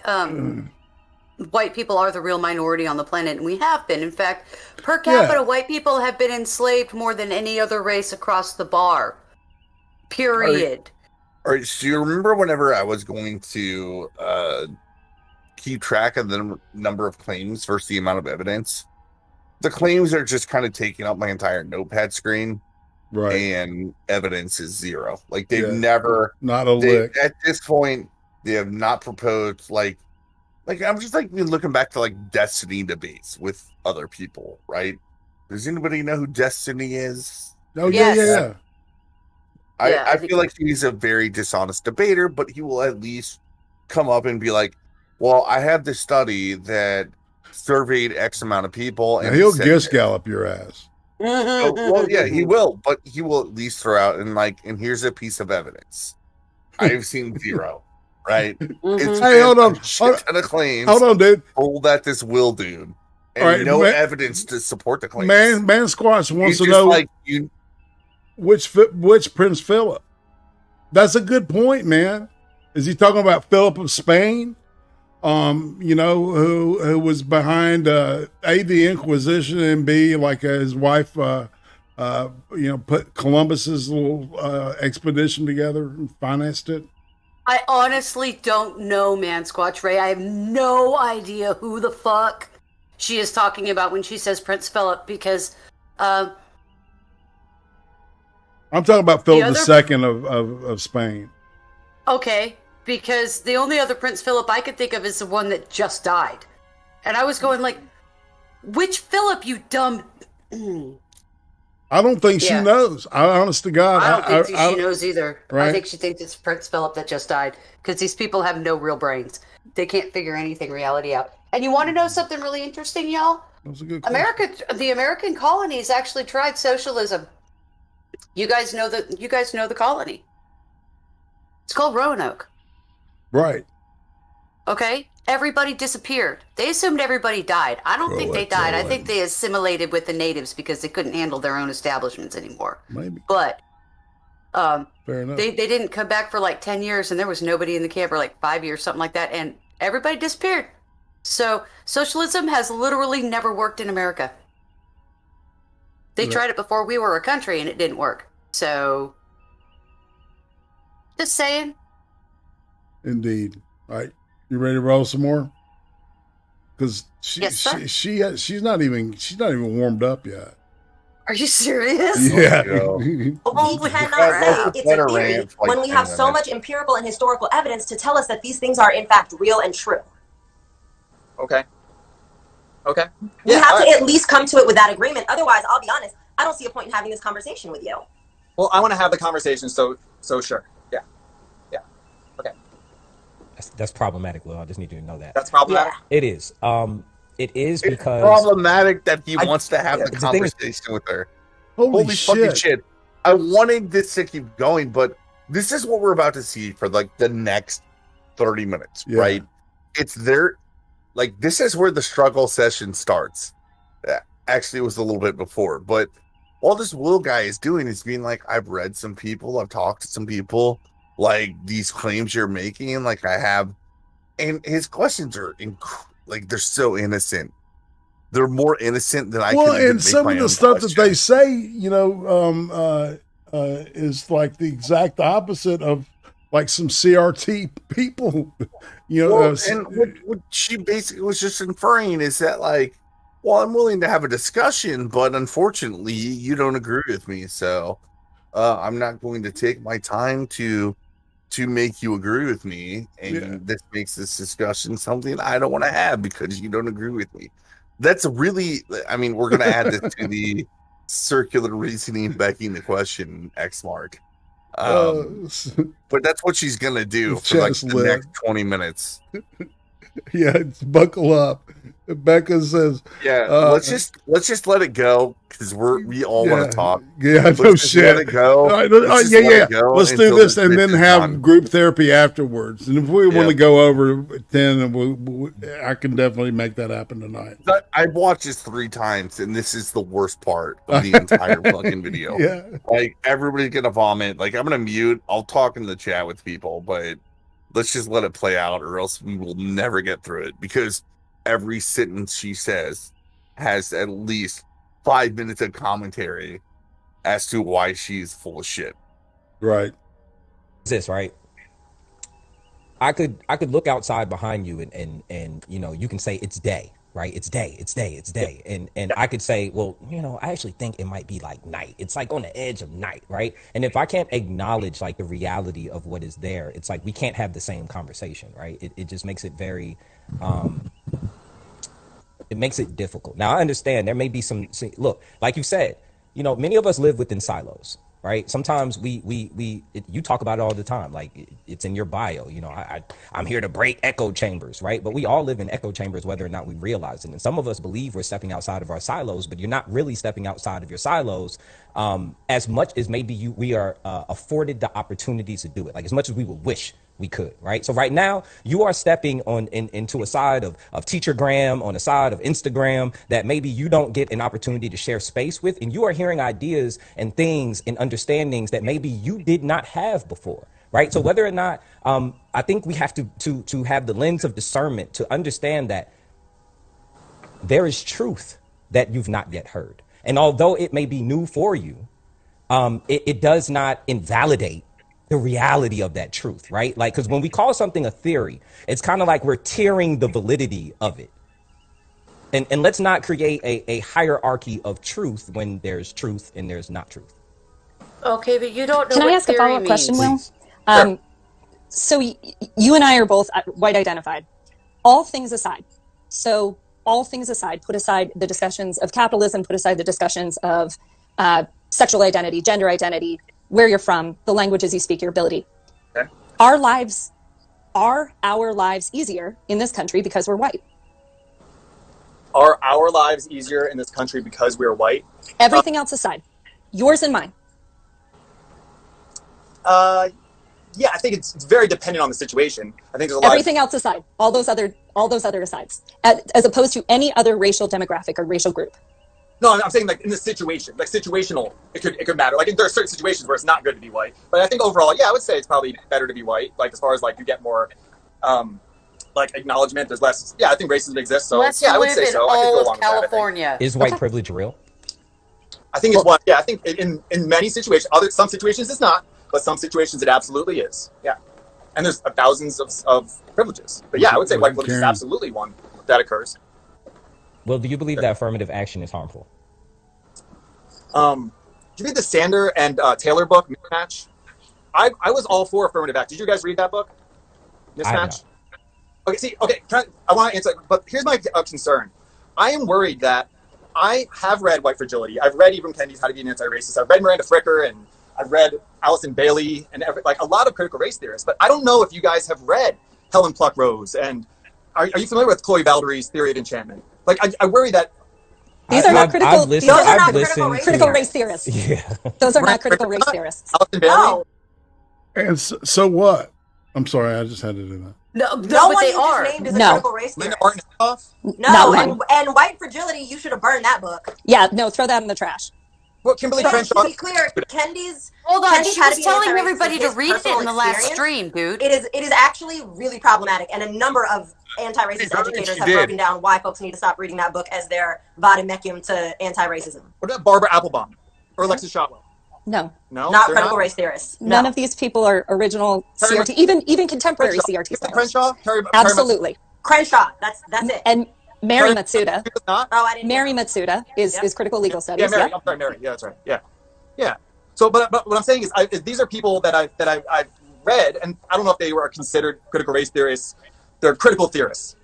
But like the fact that you're not aware of Chloe Baldery is a concern to me, because she is an anti-racist who is a black woman, and she just has a different approach. But do you see what I mean? Because when you say affirmative action, I read a book about affirmative action.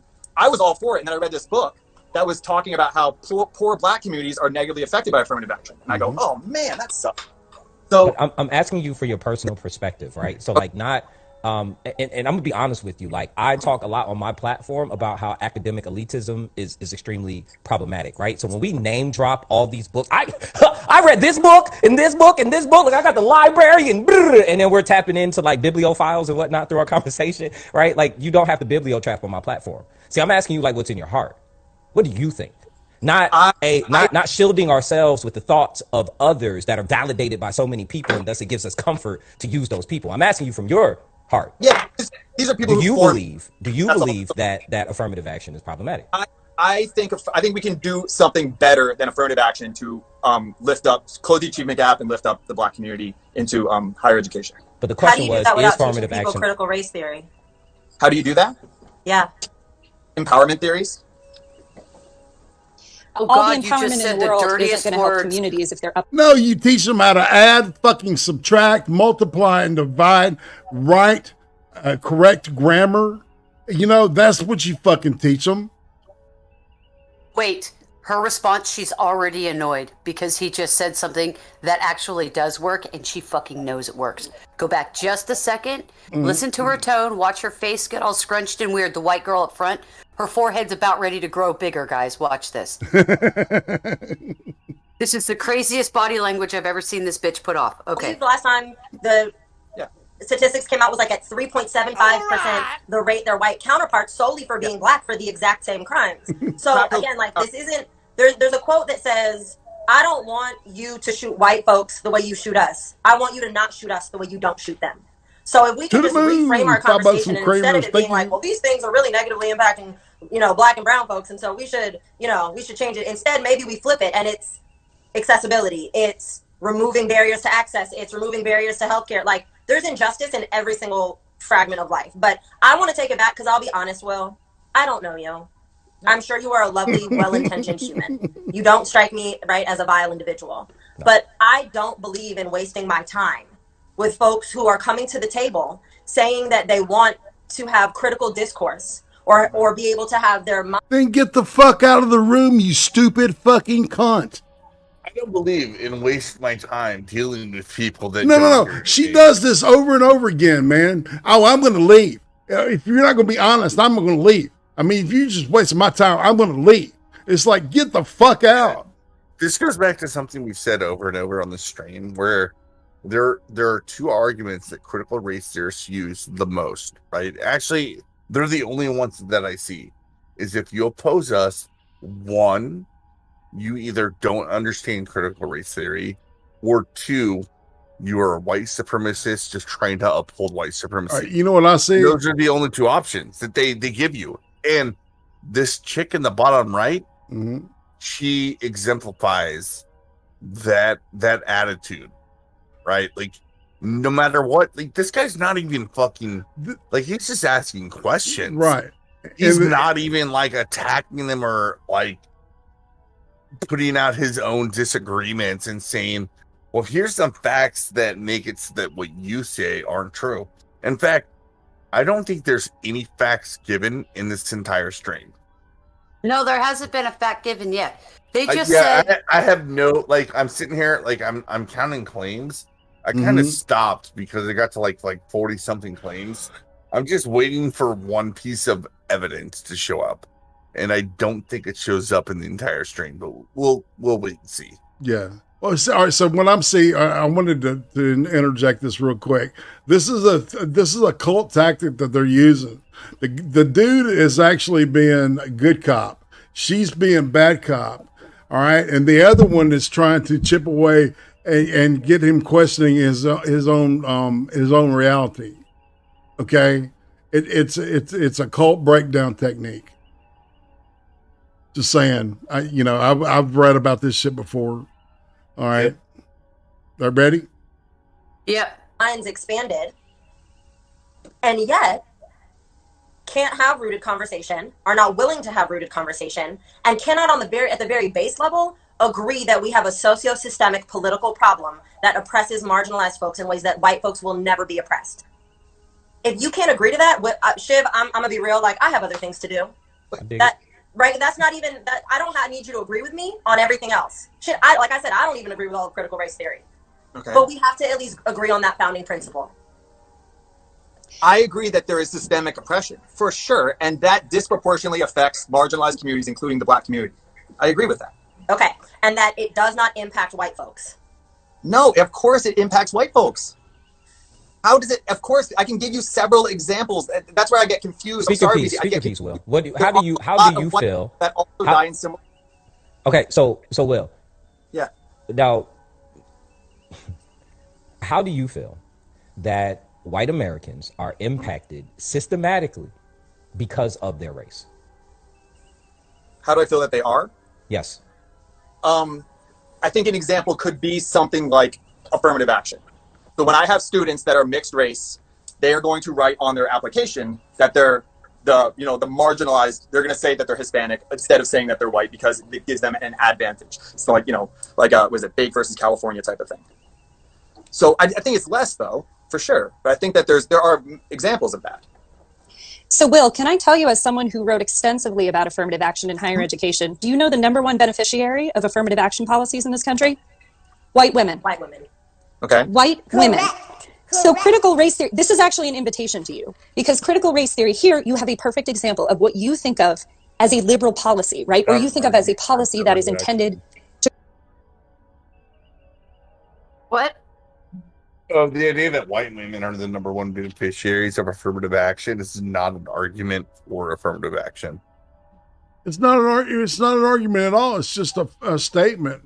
And I'm not sure if that's true, to be honest. No, even like actually, you know what? I'm gonna mark this in the first thing of evidence claims. So we can dispute the evidence, but we're just going to say that she had some sort of objective measure to make that claim, right? Because all the other claims I've seen, which they're going through the roof, they haven't even tried, right? So white women, they are the number one beneficiaries for affirmative action. Even if that's true, it does not in any way actually affirm that affirmative action should be used, right? It says nothing at all. Absolutely. Well, none of this makes any sense. I do want to thank CREEMERS for the $5 irate to the moon. Yeah. Thank you. I mean, anyway. Okay. This is kind of awesome. So, all right, you ready for some more abuse? Yes, to create please. more equity in this country, right? Critical race theory is asking us to instead critique those liberal policies and actually think about the ways in which they might continue to disadvantage people or communities of color, but just in a different way. Yeah, So a perfect case study is that for the states in this country that had affirmative action policies and then threw them out, the representation of people of color in their higher education systems across the board has been devastated. And I mean devastated. Mm-hmm.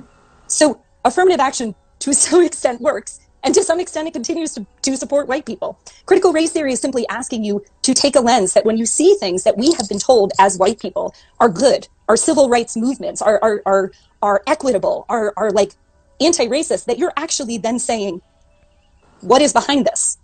How do I know that this continues to maybe disenfranchise? You know, all of the people that you cite as critical race theorists who are not critical race theorists, but maybe pose themselves as critical race theorists, are an example of that.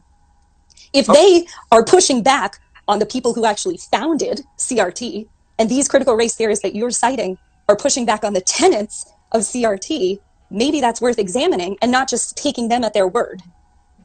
Okay, yeah, I love the idea of looking at something like affirmative action and saying, like, is this really doing what it was intended to do? I think, yeah, I'm on board with that 100%. Is that not right, is that not what critical race theory is asking, though? Is that not what we are giving the opportunity to think critically on? Yeah, that sounds great. Yeah, I like that. Can I just ask, because honestly, I'm going to tap out soon, because we've spent a whole lot of time basically trying to get Will to say that he believes that white privilege and systemic oppression is real without nuances and caveats and whatabouts. Will, how do you understand critical race theory? Because my understanding was you wanted to come to this conversation and you wanted to talk to us to expand your thinking. I didn't ask you to come talk to me, right? So how do you understand critical race theory? And based on that understanding, why are you taking the stance, from what I understand, is that we should not be teaching it? Thank you, Weezer. Yeah, so the take I got from critical race theory is that it's a theory where the lens is that it's from Mary Masuda and Kimberly Crenshaw. Like, it is the primary reason for the gap in advantages and disadvantages in this country. That race is the primary reason for those things to occur, as opposed to, whatever, like, other criteria, I would say. That's the way that I kind of took it. That it's the primary reason for the advantages and disadvantages in society is because of race. That's the number one cause. So to be clear, you don't agree with that? I don't. No, see, that's the thing. I don't know. The reason why I don't want to have it in schools is because I am worried about that only being being like mainline, not being able to have these kinds of discussions. It very well could be. It very well could be. I want to know the social science behind it, and that's a worry for me. Is that the social science behind these topics has been corrupted, and it's not rigorous. And I hope it to be rigorous, because I want to look at the social science. Right is about to lie. All right, hold on a second. Retarded Rodent donates $10. Thank you so much. Damn. This is crazy. So the bitch in the bottom right is about to lie. But what he's saying is that, like, I don't want to teach this in schools because I don't think, like, the social sciences actually proves there's no science behind it whatsoever. Yes. So I actually think he knows that, and he's pointing it out. And we're about to see even like a bigger struggle. Why didn't you teach them that Jesus rode dinosaurs and shit? Right? I mean, it's kind of in that area, you know, of creationism and stuff. It's like there's nothing, there's no evidence. You know, at least with Darwinism, we've got scientific method, right? Jeez. You have something you can lean on. Exactly. So what he's trying to do right here is invite them come into the realm of what I've said on the stream many times, little discourse. Prove yourself correct, right? Like, if you prove yourself correct, then I will totally concede and teach this in schools. Chat's because you've proven yourself correct. Yes. But watch what emerges from him just saying what he just said. Man. Proof that it's across racial lines in these ways. But I think that it's become so politicized that it's hard to get at good social science, if that makes sense. Got it. So real quick, because I see people asking me this dumbass question in the comments, I can tap out of a conversation with white folks who continue to double down on whiteness if I good and well please. Because I am not getting paid to be here. I am not getting paid to educate. This is what I do because I am a sociologist and a behavioral scientist. And this is the work that I do. If Will wants to stay as a cis white man who enjoys all the privileges in the world, more power to him. But I don't have to be here. So if you're in this conversation, in these comments coming from my soul because I choose to protect my peace over entertaining y'all and arguing with someone who doesn't want to agree with me, why the fuck does that bother you? Go mind your business. Yeah. Now, everyone has the freedom to choose to be here or not. Number one, I will say I'm grateful that the three of you are here with me in this space because we do too often. I talk about this, right? Like, number one, we can't fix racism as black people only talking to black people, right? Like, we can't find progress in social justice or in social movements or in moving humanity forward if we're only talking to people who agree with us. So I do believe this conversation stretches the tent in one way or another. And I believe that that is the beauty of what our community is, that we are willing to have the tough conversations. But if someone doesn't want to be here, I ain't mad. Me and Weezy cool. Like, we gonna talk tomorrow. We'll talk later. It's whatever. Like, it's not a thing for me. And Will, more, I give you your flowers for standing in here because you in a hot seat. It is what it is. But this is a conversation for me that is going to move the needle one way or another. People are hearing ideas or perspectives that we don't normally get to hear, and I think that gives us better understanding because we're going to cross people who will say, I'm not for critical race theory, or I don't believe white privilege or a thing, or I don't believe whiteness is property, or I'm against the 1619 project, or whatever. And we need to have an understanding as to why people believe what they do believe. Will, why do you see, or what do you see as being harmful when it comes to critical race theory and the use of it in schools?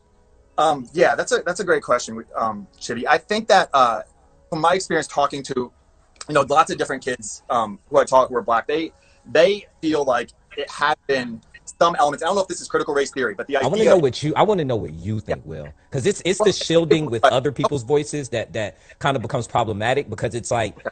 See, that's cult speak, man. This is all fucking a struggle session. I'm trying to shut my mouth because I'm like, no shit. Integrity is being transparent. Like, Weezy's being transparent. I'm being transparent. Slater is being transparent. We're asking you to do the same thing. And that transparency is going to allow us to really have an understanding, not of what these other academics believe, but what does Will Roosh believe? I believe I got your last name right because I was butchering it. Yes, most people get that wrong. That. So, yeah, most people get that wrong. So stop real quick. That's right. I want to give him credit. It can be very limiting. Yeah, I want to give him a little bit of credit. So I think they actually are being transparent. What they don't understand is I think Will is being transparent. What I went back, I looked and was like, he's being transparent to the extent where he's gonna let them talk. Yeah, right? He's letting them reveal their true selves. Yeah, he's not fighting. Right, and the truth the truth behind what they present, because the sugar coatage is not there, and because I realize so this is not for the person that already believes in critical race theory, right? It's for the person in the middle that is being told, well, it's just diversity trading, right? And then you have these two people, well, actually three people claiming They are the vanguard to what CRT actually is. Explain it to people.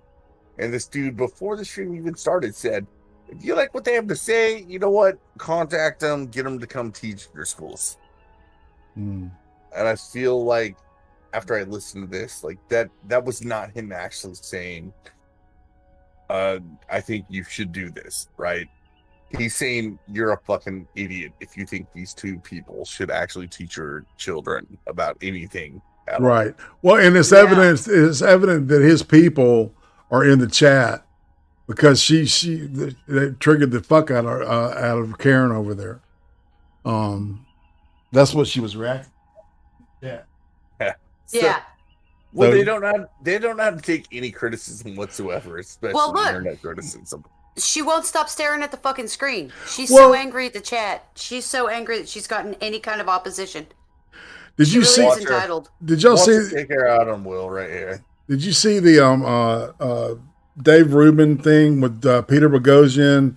And I can't remember who the other two guys were. One was a Brett dude, but Boghossian said at this point, you know, he's tired of discourse, and you know he's given what he's getting.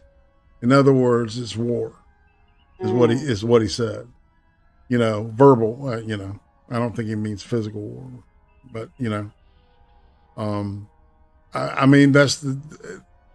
How can you talk to this woman who's acting like a fucking, you know, like her intellect is made out of platinum or something, you know, or non-existent intellect at that. I'm sorry. Well, if people are told that they are a part of something, like racism's bad. We agree on racism's bad, right? Mm-hmm. Yes, agree. Okay, for sure. So someone who is racist that's a negative. You don't want to be called a racist.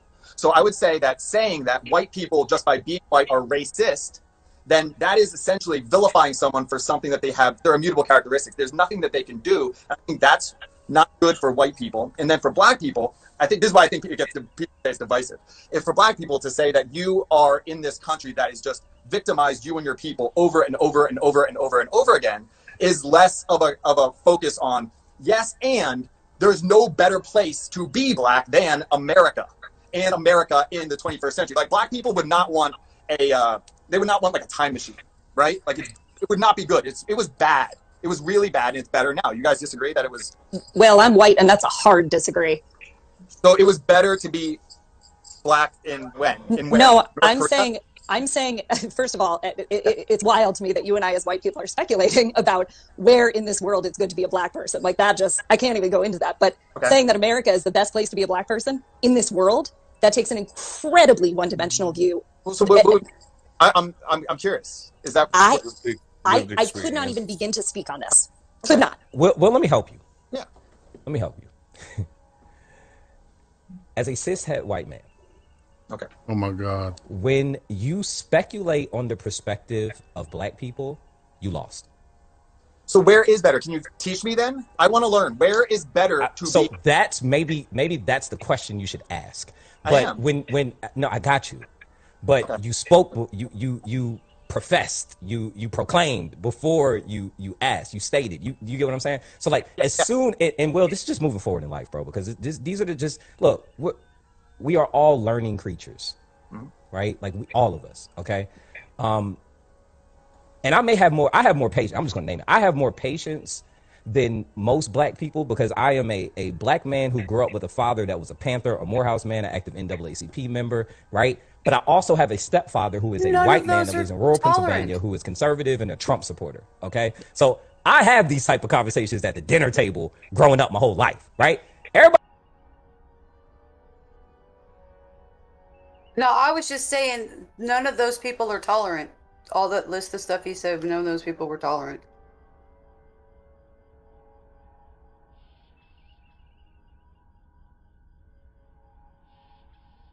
Wait, are we waiting on me to say something before you go? I rate your music. Oh, my bad. All right. So yeah. I rate you are muted. Yeah, of course. Boomer time. What I was saying is that you know, it's just like back in the 80s If you met anybody that had grown up, was part of the 60s or 70s, and they were, identified as a hippie type, they all went to Woodstock. Every fucking one of them. Yeah. Right? And that's bullshit. On this note, I want to give everybody an update. So I said I was going to keep track of claims versus evidence. I stopped keeping track of claims because they make a shit ton of claims, and I don't know. I was doing it with exes. They probably made 20 or 30 years right now. They did, however, provide some evidence, which is slavery existed. So that's it. They get 1 point for saying slavery existed. Oh, do you believe this guy's dad, his birth or sperm donor father, was actually a Black Panther that raised him? All right, and he had a white stepdad too. Somebody raised him. I'm inconvenient question. Doubt that Black, not dad. Part of the picture, even. Yeah. I'm sorry. That's the That's. Yeah, I'm going there. You can totally squelch me on that because I kind of agree because I think he's a bit of a. I'm not going to say it because I don't want to get you heated. And Excel is.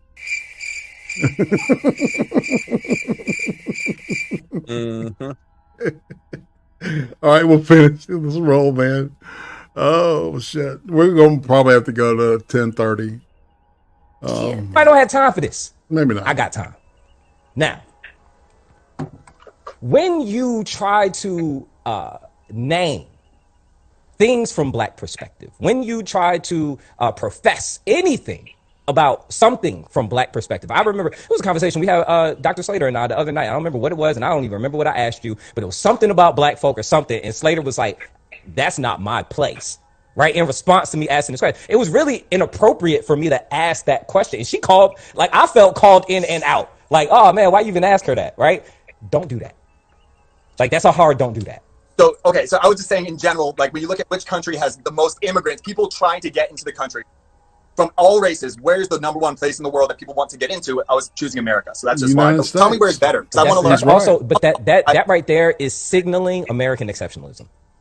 Well, yeah, I like America. I do too. I love America, but that doesn't mean that. But loving in America and American exceptionalism are not the same thing. What? I see what Excel's saying now, right? Because they're slipping. They're slipping, man. It doesn't make any fucking sense. Just let them talk. Exactly. I'm sorry. Any rational person and just listen to what they're saying. It's just it doesn't make any fucking sense. Man. Sure. I think America definitely, it has a lot of flaws, but can you just educate me now? Where is a better place? Maybe Weezy, you can do it, or where is better? If I'm wrong, I get that I'm wrong. You guys are saying you're wrong, don't do that. Please tell me what is false about my statement. I made an assumption. I'm open to being wrong. Okay, that assumption was wrong. But tell me if you can. I want to try and learn. I don't even know, Will. I don't know that's even a appropriate question to ask because what? Marginalization of people that are of the global majority is happening all over the globe. We are seeing what's happening in Palestine right now. We are seeing what's happening in Ethiopia right now. We are seeing what's happening here in America right now. We are seeing marginalization all over the place. So it's kind of would you rather be stabbed or shot, right? There's problems everywhere. Okay. Sure. So I think having the conversation about that ain't it. I think what you want to ask is, how do we get to liberation, global liberation? How do we get to that? That's where we want to be, right? Because it ain't sweet anywhere for us. Okay. Yeah, no, agreed that the world is messed up. Stop. Maybe America, I just think, is the least messed up. But I'm with you. Yeah, so this guy's how do we get to global liberation? This is where it's not a lie that this comes from Marxist origins. And that's what he's talking about, right? He's talking about yeah, it's not the proletariat, it's the oppressed versus the oppressor. But how do we get to this point where the oppressor and the oppressed are all one? You were saying, when I rate, like, this is communism. That's what it's advocating. It's beyond communism, dude. It's communism with actually, like, less empirical and tangible information to drive it. It's like communism and a fucking death cult combined. It's confusing as fuck. Definitely. Because it doesn't make any goddamn But they don't have a sense. Jim Jones. God damn it. Somebody's got to give them the Kool-Aid. I think they're getting there. I think they're going to give each other Kool-Aid. I think you're right, Tim. I think they're going to start eating their own. That America is. I hope so. I mean, not America. The world is. So, Will, going back to CRT, because again, this is the only thing I can talk about, but this is a perfect framework. Just because America has, in many ways, many things going for it, ostensibly democracy, ostensibly representative democracy, doesn't mean it doesn't have a long history of oppression and oppression living out in the present day. And so this is why CRT is a perfectly appropriate framework, because what it asks K-12 students to do is not sit there and say, America's the best country in the world for Black people, end of discussion. It allows them to say, what are all the things that we are not doing well? What are all the problems that we have baked in? How can we reflect critically on how the problems of the past are living out in present day in a different format? This is why CRT is a great tool in the classroom. Was I wrong to tap in? I'm gonna going to jump in real quick, please. So I'm going to say this. I said it in the beginning. Marginalized folks are not monoliths. What is good for one is not good for all. Great point, I am racially atheist icon. ambiguous and a whole light bright. What works for me is not going to work for Shivy, who is visibly Black, who is not going to work for somebody who is, Dominican, is not going to work for somebody who's from Haiti, so on and so forth. Whether they're immigrants or whether they're American born. We are not monoliths. And so what some might pursue as a goal may not be good for others.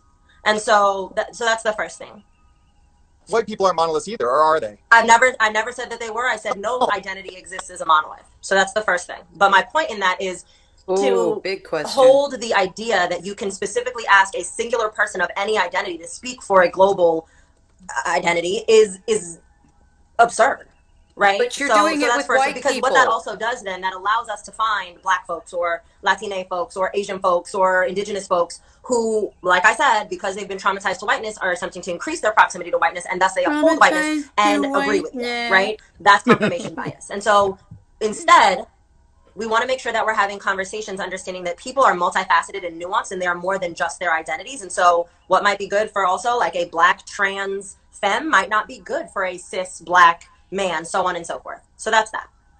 Second. Wheezy. Oh, I'm sorry. Go ahead. No, go ahead. There's a question in the question box from Dr. Sheldon McAfee.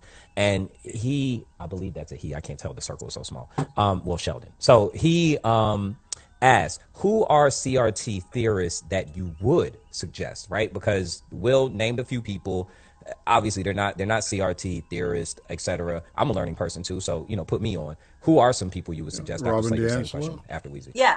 So and this is where I won't say I agree with Will on many things, but I will agree on the way in which theories can be perversed. And so I tell everybody, if you are going to read any theory and if you are going to educate yourself at all, especially around CRT, go to the originators of those that birthed the theory. First of all, Derek Bell. Yeah, exactly. Derek Bell, Crenshaw. Like, we actually went through this already last time, right? Like, CRT is not that old. Right. Many of them are still, like, Kimberly Crenshaw did a TED Talk not too long ago on it. Like, it's still alive and well. So that's the first thing. Make sure you actually go to those that created the theory and read it from their perspective. Learn it in its original form.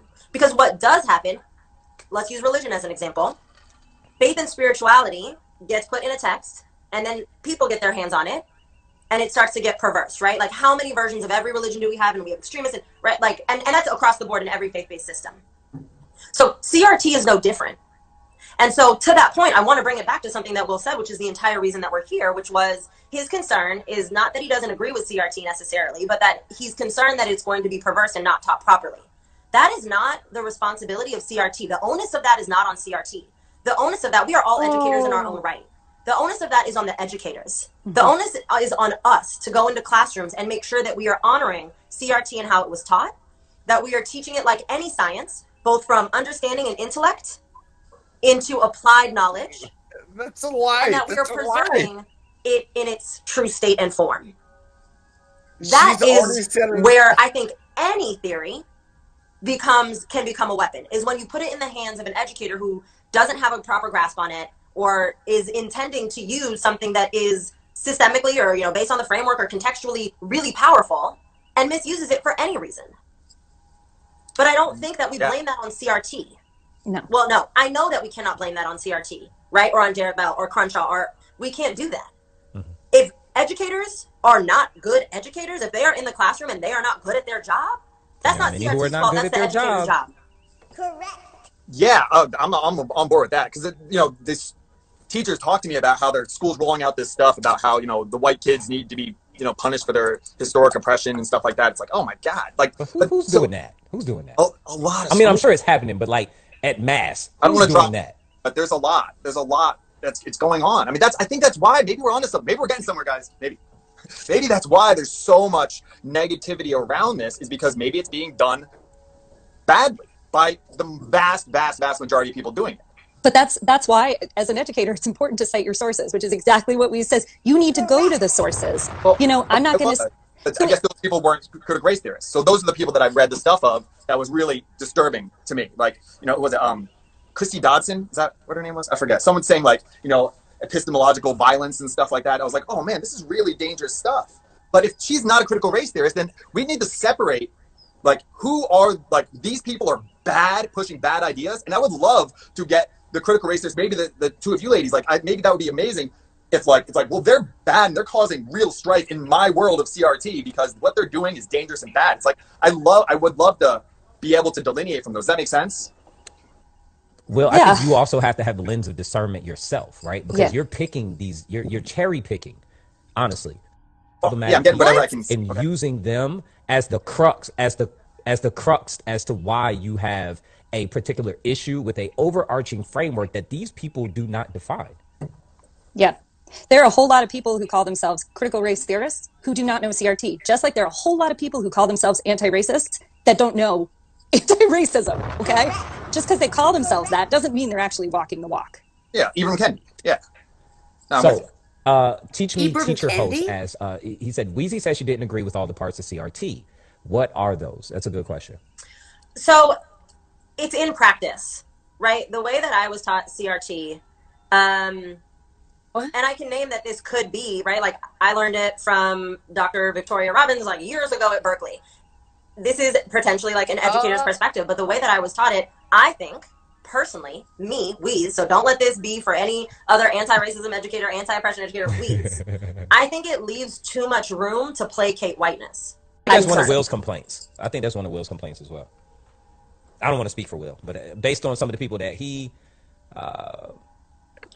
tapped into or that he cites, and I've gone in and I do my homework. I go in there and I listen to the folks. I'm watching their videos and whatnot. You be watching some weird people, but Will, by the way, like some of these folks that you be tapping into, my dude, like I don't know, but whoa, but I'm not sure you're talking about specific. Maybe you can tell me in the DMs. We'll talk later. But yeah, like it's when you say placating whiteness, what do you mean by that? Do you mean like specifically white liberalism? Like what are we? Just generally, whiteness is the social construct that Dr. Kate and I have already laid out. I think that it leaves too much room for us to do this like kind of cushy, coddly placating. And I think, honestly, that's why it's 2021 and we're only now maybe even starting to be able to potentially have these conversations in an honest and thoughtful way that puts a hard line at like, nope, that's problematic. Nope, I'm not giving you that leeway. Like, I can honor your humanity without coddling your whiteness.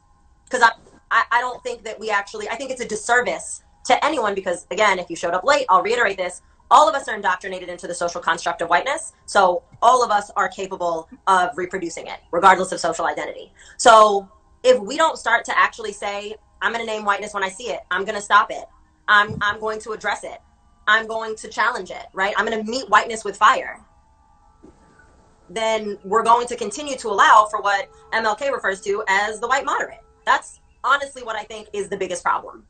And I think because of that, that's where I challenge parts of CRT. And that's why I said I appreciate and love parts of it, and I can still criticize it and critique it. Which is healthy, for sure. You just made crazy Abby pants Corbin statements said, that Will, made no are there fucking certain ways you sense. think it's appropriate to teach about race in the classroom? How do you? Do you see any problems with curriculum you've seen? Yeah, I talk about race for sure, especially as a history teacher too.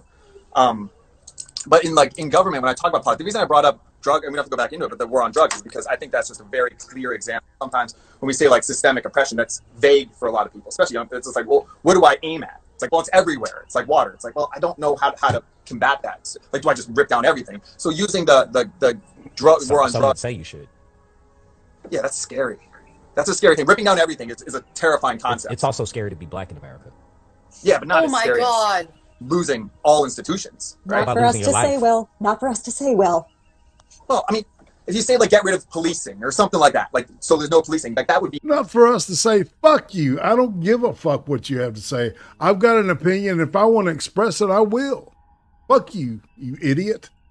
really bad for poorer communities. So you sound like a person who kind of misunderstands some of the language when people talk about the problems of policing and where we should be allocating our No, I agree. But some people, it might be just liberal white people, have said like, just get rid of policing. Like I have friends up in Portland. It's out there, like just get rid of all cops. And again, that's a minority of people. But that idea of just like ripping, I'm all for changing the systems to make it more equality, even equitable. I'm down to do that. But I think we need specifics on how to do that. But I'm down for I'm a progressive, believe it or not. Maybe not by everyone's Well, you're a definition. libertarian. Huh? You're a libertarian. No. I am very much for like baby bonds. I'm not even against the idea of reparations. That's not libertarian at all. I can be okay with reparations. Like Sandy Darity's stuff like about baby bonds and like specifically for ADOS and stuff like that. Like I think it's complex. I just like the complexity, I suppose. But no, I'm really not a libertarian. I'm really not. I like. In what ways do you believe it is appropriate to teach about race in class? Yes, I think it's okay to talk about race. Yeah. In what ways? Depends on the situation. I don't like the idea of like monoliths, like you said. Like I think we're all really on board with that. White people are this. White people experience this. Black people experience this because it's just that's not been my experience. And talking to very diverse people, my family's very diverse, stuff like that. People are individuals. So I think that I look at it through a history lens. I talk about like whatever, like the Tulsa riots or something like that. Like that's a good example of like where race has to come up. Not just for the Booker T. Washington of how that was grown in a very impressive way during Jim Crow, which is an important part of that lesson, but then also how it was destroyed by the bigotry and racism in Tulsa in the early 1900s. So, yeah, I bring it up for sure. I don't shy away from it. What do you think is your biggest misconception about CRT? Well, apparently it's the people that I'm reading. Like all this, like you talk about social identity. That was Alcoff, right? Linda Alcoff wrote on social identity. So I read about that and I was like, well, that's not. I don't know. That's not how lots of black people that I'm friends with seem to identify and stuff like that. So I think that's the problem. Is I've been reading a lot of people I thought were critical race theorists or critical theorists, and I guess they're not. I don't know. I guess they're not. So, Will, can I, and I'm sorry, Shivy, because this is another, I'm just going to put more people on your reading list, Will, and I'm sorry about this. So I taught pre-service teachers how to teach history at University of New Hampshire, which was a wild experience. And so I'm connecting this to the book that we read, which was Eduardo Bonilla Silva's Racism Without Racists. And it is a wonderful book because it talks about the central frames of colorblind racism and how damaging those frames are. And one of them is abstract liberalism. And what that means is people like you and me, white people, who identify with all of the claims of liberalism, who identify with things like equity, who identify with racial justice in the conceptual way, but are not actually interested in critiquing the systems and structures that are underneath that, and are not actually, to that point, and to Weeze's point, and to Shivy's point, interested in divesting themselves from those structures that they benefit from, and those systems that they benefit from. And I'm connecting that to teaching because I think if you are teaching about race and racism in a way that's not deconstructing the power dynamics that are inherent there, if you're just saying, I talk about race because people who have other racial identities experience this thing in history without thinking about the power dynamics that underlie why these events happened, why perhaps these stories are told in a particular way, how these narratives connect to other narratives, then you're not teaching history in a way that centers a critical lens. You're not teaching history critically. I'm saying that really imperfectly, but you catch my drift? Yeah. I wonder how much of it is it a white thing or is it you ever read Guns, Germs, and Steel? Mm-hmm. Like that explains a little bit about why, European came to power in a very very logical. I mean, I don't know if you agree with that book or not. It seemed pretty well structured, I just, how much of it was the colonists just had these tools, guns, germs, and steel, to do really horrible things. So they did really horrible things compared to the Comanche were doing really horrible things, but they were limited by the weapons of war that they had. Did they not do more because they couldn't do more or because they were morally not able to do more? Does that make sense? You see what I'm saying? Are you aware that Africans have been traveling to mainland America before Christopher Columbus? No, I knew Vikings and stuff like that. I mean, I'm sure there were small. Needed my dude. Yeah, no shit. That this is one of the things that lit me up, right? Because all right, so if he's going on this Egyptian boat theory, okay, all right. If you want to bring the Egyptians into it because they're black, remember the Egyptians enslaved the Jews for 1,000 years. So who owes who reparations if we're going to go there? Just a thought. Oh, so I said Africans, not white people. I'm sorry? I said Africans. I asked you about Africans, not white people. No, I didn't know. I would what was the situation? Okay, so. Well, why didn't they colonize? Probably didn't have the guns, germs, and steel, right? No, they didn't have the nature to do so. It was like an indigenous nature. In other words, when you and I talked about this before, right? You asked me about individualism, right? When we had that brief conversation when I was driving in the car, and I said to you'd asked me about individualism, and you started going through all of these different cultures, right, throughout the globe. You were like, do Asian people think it's individuals or villagers, right? And I said to you, I see the world as a villager. I move as a villager, right? Meaning as black people, much of our experience is as a collective. That's why when one of us does something or achieves something, we're all like, we go crazy for it, right? And when pain happens among one of us, we all feel it. And this is why we take to the streets. This is how we move, right? But what whiteness does is it's very individualistic. It's very as one achieves, one gets. As one loses, that person loses, right? It's very different. As a black person, if I do something, they go, see those black people, right? That is kind of the nature of how American society works, and really society as a whole, especially as what a is he marginalized talking person about? in America. So my whole point is, do you not?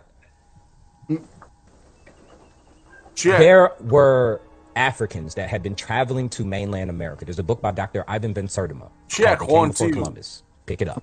Check. And he talks about Africans who had been traveling to mainland America over 400 years before Christopher Columbus came. And Weezy and I talked about this in the live that she and I had, because Weezy is basically of Moroccan, Northern African descent. So when you talk about, conquering or whatever, right? America's existed for just over 200 years, yet Moroccans, Northern Africans controlled Spain. She just looks for over like a 600 bitter years. lady. And I'm going to call bullshit on that too. I don't believe she's black. She doesn't look it, and she looks angry. She just looks Arabic. She looks like a dumbass white Karen ass to me. Man, It looks like she's part Arabic or Peruvian, or not Peruvian. or maybe she's just got a Persian. good tan because she's in Cali. Yeah. You know what I'm saying? Yeah. Fuck that. She's probably Italian. I wonder what or anyway. Western Africans and Northwestern Africans had maritime capabilities to travel the globe. This is why all of Columbus's navigators were Moors, black people. No, this is they why weren't. the conquistadors that we learn about, you hear conquistadors, so you're naturally going to think white, Anglo-Saxon, Europeans, right? But they were Moors. They were black people. And they were murderous motherfuckers, man. Right? The original conquistadors were black. The first president of Mexico. So the original, so in other words, the blacks that came 400 years before Columbus didn't know how to wage war and be evil and take over land. but Nope. they became conquistadors. That totally doesn't connect logically, right? Yeah. Was black. Yeah, no. The population of black people in America was so great and in number that the capacity of slave ships during the slave trade was not enough to actually have brought as many black people to America in that time frame and with their capability. It just was not possible. We were here, many of us here already. So if you don't know about the Moors, if you don't understand why Morocco was the very first nation to identify America as a sovereign nation, then you really got to go back. You got to really do your history, because so this dismantles the thought process of, well, if you could travel to another nation, if you have the ability to do that, and you have weapons, and you have this, and you have that, and you're going to take over other people. That's not the nature of everyone in the globe. For sure. No, I hear you. I mean, I guess that's like one of those things where like slavery existed in a lot of these cultures and stuff. Like none of them's perfect. And I can even get on board with this concept that, Europeans coming here, it was gross, down.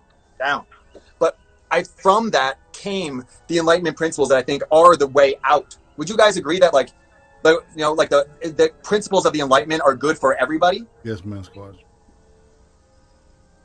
Are you talking about your They won't homegirls? answer. If we just love everybody, if we just love, it's all good. We just love, and that's basically what I gathered from her theory. Yeah, see, they see that weakness in Christianity as a weakness. They see it as a weakness. The love everybody Well, thing. You think we could just love our way to liberation, and that's it?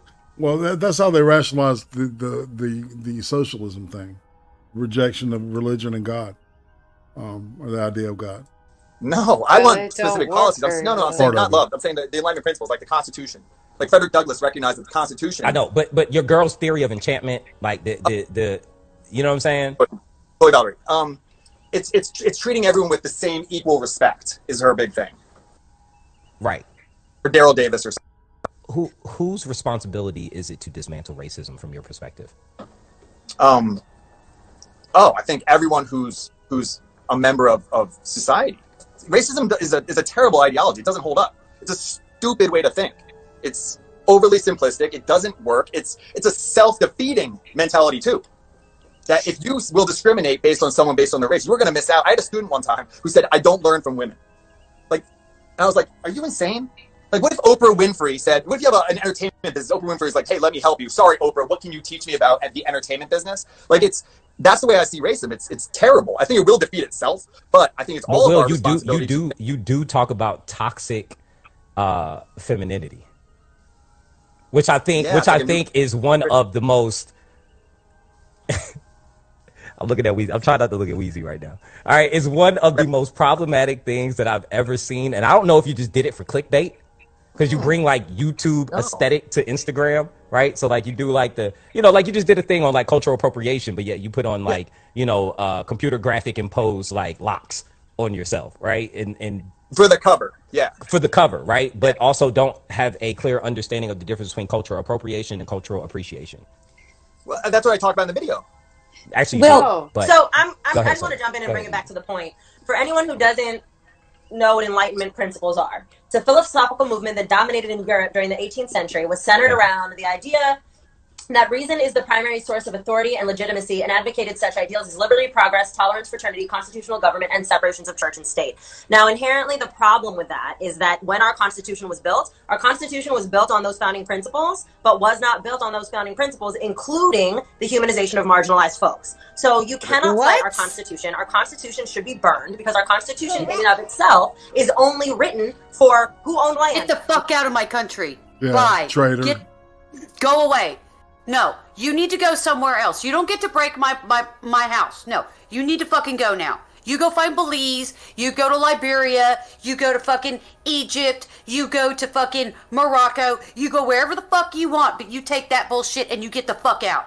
You got no fucking reason to be here if you hate us that much. Fuck off, bitch. Fuck off. Same as you, little dude with your dumbass fucking hat.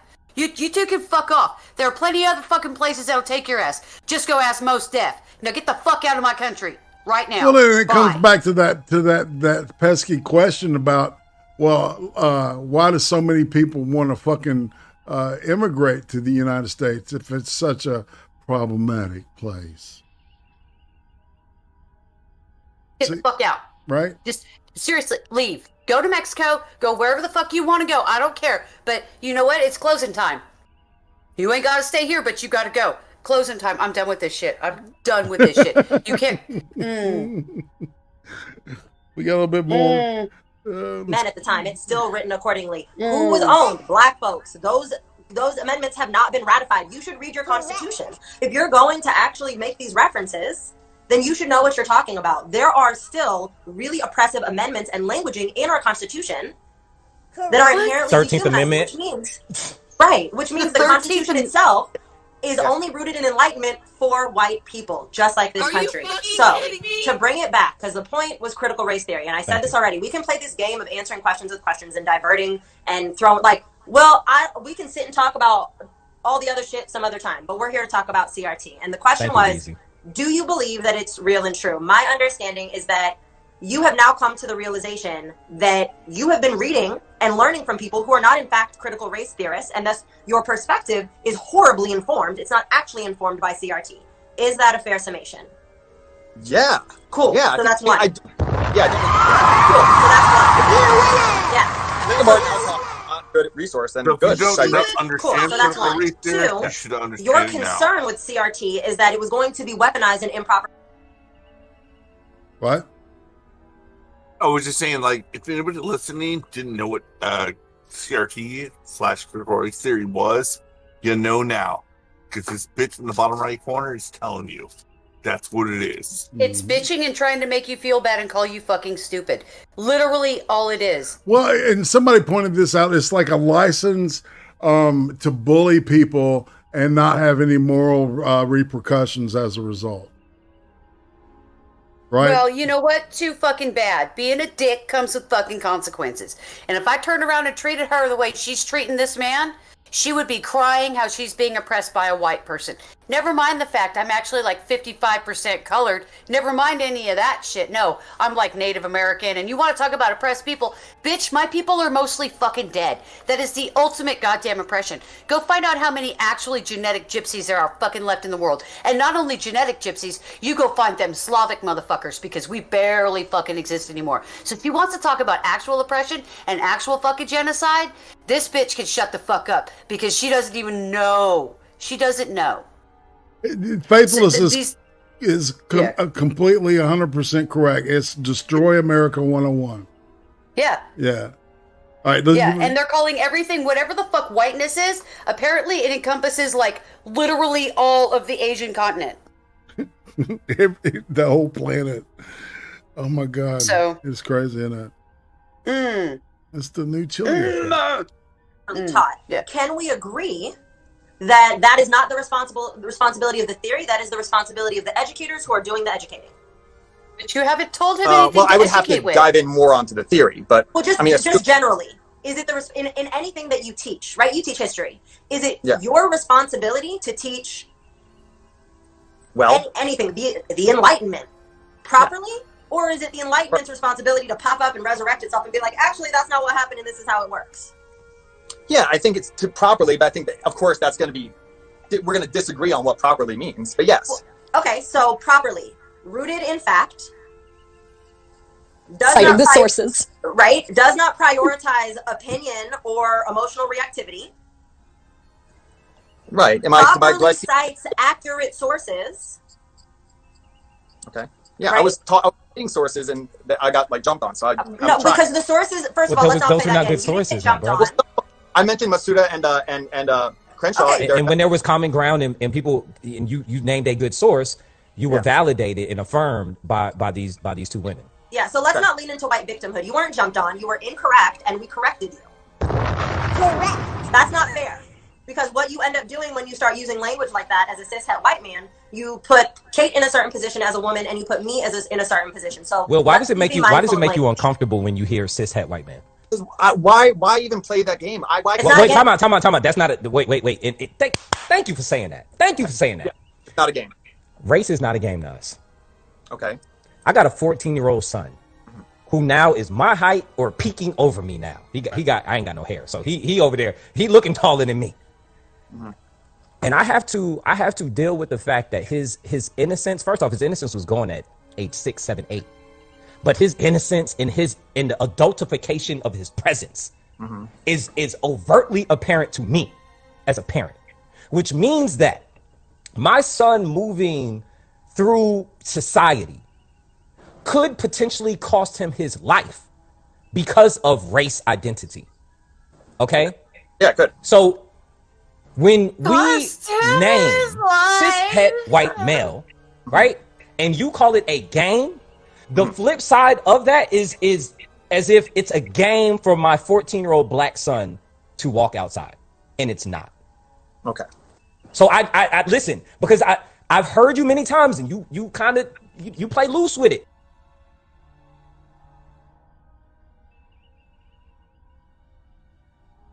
Yeah, he plays real loose with everything. I don't even know. Oh my God, this guy. So he's using his son as an excuse to be a big ass racist and teach his son.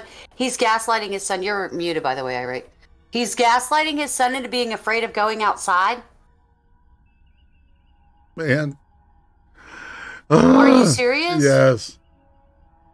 All right, let's keep rolling. My God. Okay. We're going to keep going. Excel has to dip because his boyfriend just got there. And dude, I salute you. It was his idea to do that, to do the money thing. And y'all have been so awesome. So I'm going to shut up. And we're going to go. Because trust me, your blood pressure's not high enough, people. Let's get that blood pumping. You'll say things like, and he's black for whatever it means, right? Like that's your thing, right? I study everybody, okay? Yeah. So when you say stuff like that, I need you to understand that is harmful. Huh? Okay. I'm 100% sure you do this in your classroom. And this can be problematic. Okay, then it's not a game. But why would I get uncomfortable? It's not really uncomfortable. I think it's detracting from progress. So I'll just name, because I said it, and then I'm going to finish what I have to say, and then I'm going to go because it's 6:30 and I have clients. I don't name it to weaponize it against you. I don't name it to make you feel a kind of way. If you feel a kind of way, that's between you and your spirit and your soul. That's not my problem. I name it because when we're having conversations around power dynamic and life experience and understanding, those are important because positionality is important and power positionality is important. So for you as a cis het white man, you hold a certain power position in society. You've already named that you agree to that. Therefore, in opposition to you, Kate and I do not hold the same social identities, and I even hold marginalized identities that Kate doesn't hold. So we have to acknowledge the power dynamics. So when a cis het white man who is at the epicenter of privilege uses language rooted in violence, you jumped on me, when we know the way in which women and women of color are depicted and are stereotyped as aggressive and etc. Exactly. Then it is important to name that. It's important to name that because something happens. Because when you say that, everybody in here that already was looking for an excuse to stop listening to me is going to say, or Kate is going to say, yep, there are those emotional women. Oh, they jumped on him, so on and so forth. So that's why I named it. Does that help frame why we name those labels when we're talking about dynamics? Power dynamics matter. They do. And it doesn't matter whether or not someone wants to affirm it. It really doesn't. Because they exist. Whether or not we want to name it, whether or not we want to be like, yeah, you know what? You're right. You'll get there. And if you don't, it's still there. I mean, that's just the reality of it. It is there. It exists. Okay. So I'm about to bounce, but Will, this is a true invitation for you. Because I truly believe that your heart is in the right place. Mm-hmm. I believe that you want to be a part of progressive change. And I do believe that you are seeing atrocities in society and you're trying to make sense of them. I believe that that's true. Whether nobody else believes it, I believe it. Dude. That being said, it's dangerous for you to have any sort of platform in a classroom, on the internet, anywhere else, holding the position that you have. And not being properly educated before you take a stance. Yeah. And so my invitation to you, because you are we're all teachers here in our own right, at different levels, in different ways, is that you be more critical and intentional about where you are learning from. That you pause and you ask yourself, where did this information come from? What was the person's intention in, you know, writing the thing? Or Hey, just wanted to say thanks, Brian, for $5. Love the streams, IP. Well, thank you very much. I live to serve you. what is their framework? Where did they learn it from? And also critical of yourself. Hold on for just a second. Am I using this as confirmation? So she's chastising him for reading every book the media has said. And this redheaded bitch up here, you know, Catalina Kruger or whatever the fuck we're calling her, Sally Kruger, whatever the fuck. Yeah, whatever. This bitch up here, she was telling everybody in the previous video we watched to read White Fragility. Oh, yeah? She was telling them they need to read Robin DiAngelo. Right. It was one of the books they need to do the work. It was one of the books she cited. In fact, Ibram X. Kendi and Robin DiAngelo were 2 books she cited. These aren't that far apart. So this is a game these people are fucking playing. Right. This is literal fucking gaslighting this They're guy. they're trying to break him. Yeah. I mean, literally. They're not gonna. Thank you so much, Brian. Appreciate it, man. All right. Yeah. Well, keep rolling. If you want to stop me, okay? Just say, That's why I just wanted to point that out, that they're chastising him for being miseducated when not 2 months ago, when we were going over this bitch with Karlin Poroshenko, she was telling people to read the shit he read. All right. I'm going to let this roll. Yeah. And, how much longer does this have anyway? I don't know, man. Let's see. Oh, no. Oh, shit. Right? Because this is why I asked you. And then Let's see where we're at. All right. Do you see the number? No, I don't see shit. Okay. Oh, should we have like half of it or a third of it, or like what's up? Looks like about 30 minutes left. Oh, Jesus. This is fucking brutal, dude. Man, people are bailing too. Fuck me, man. I got Bloodwing, but so I'm gonna roll it and be right back. Go for it, brother. All right. Go for it. Playing. I'm going to bounce. That's why I'm being long-winded, because I got to go. You already agreed that you are improperly educated because you have not actually been educated by CRT theorists, true CRT theorists. You said that, right? You read a whole bunch of people and you're like, oh shit, that's not actually CRT. Got to go back to the drawing board.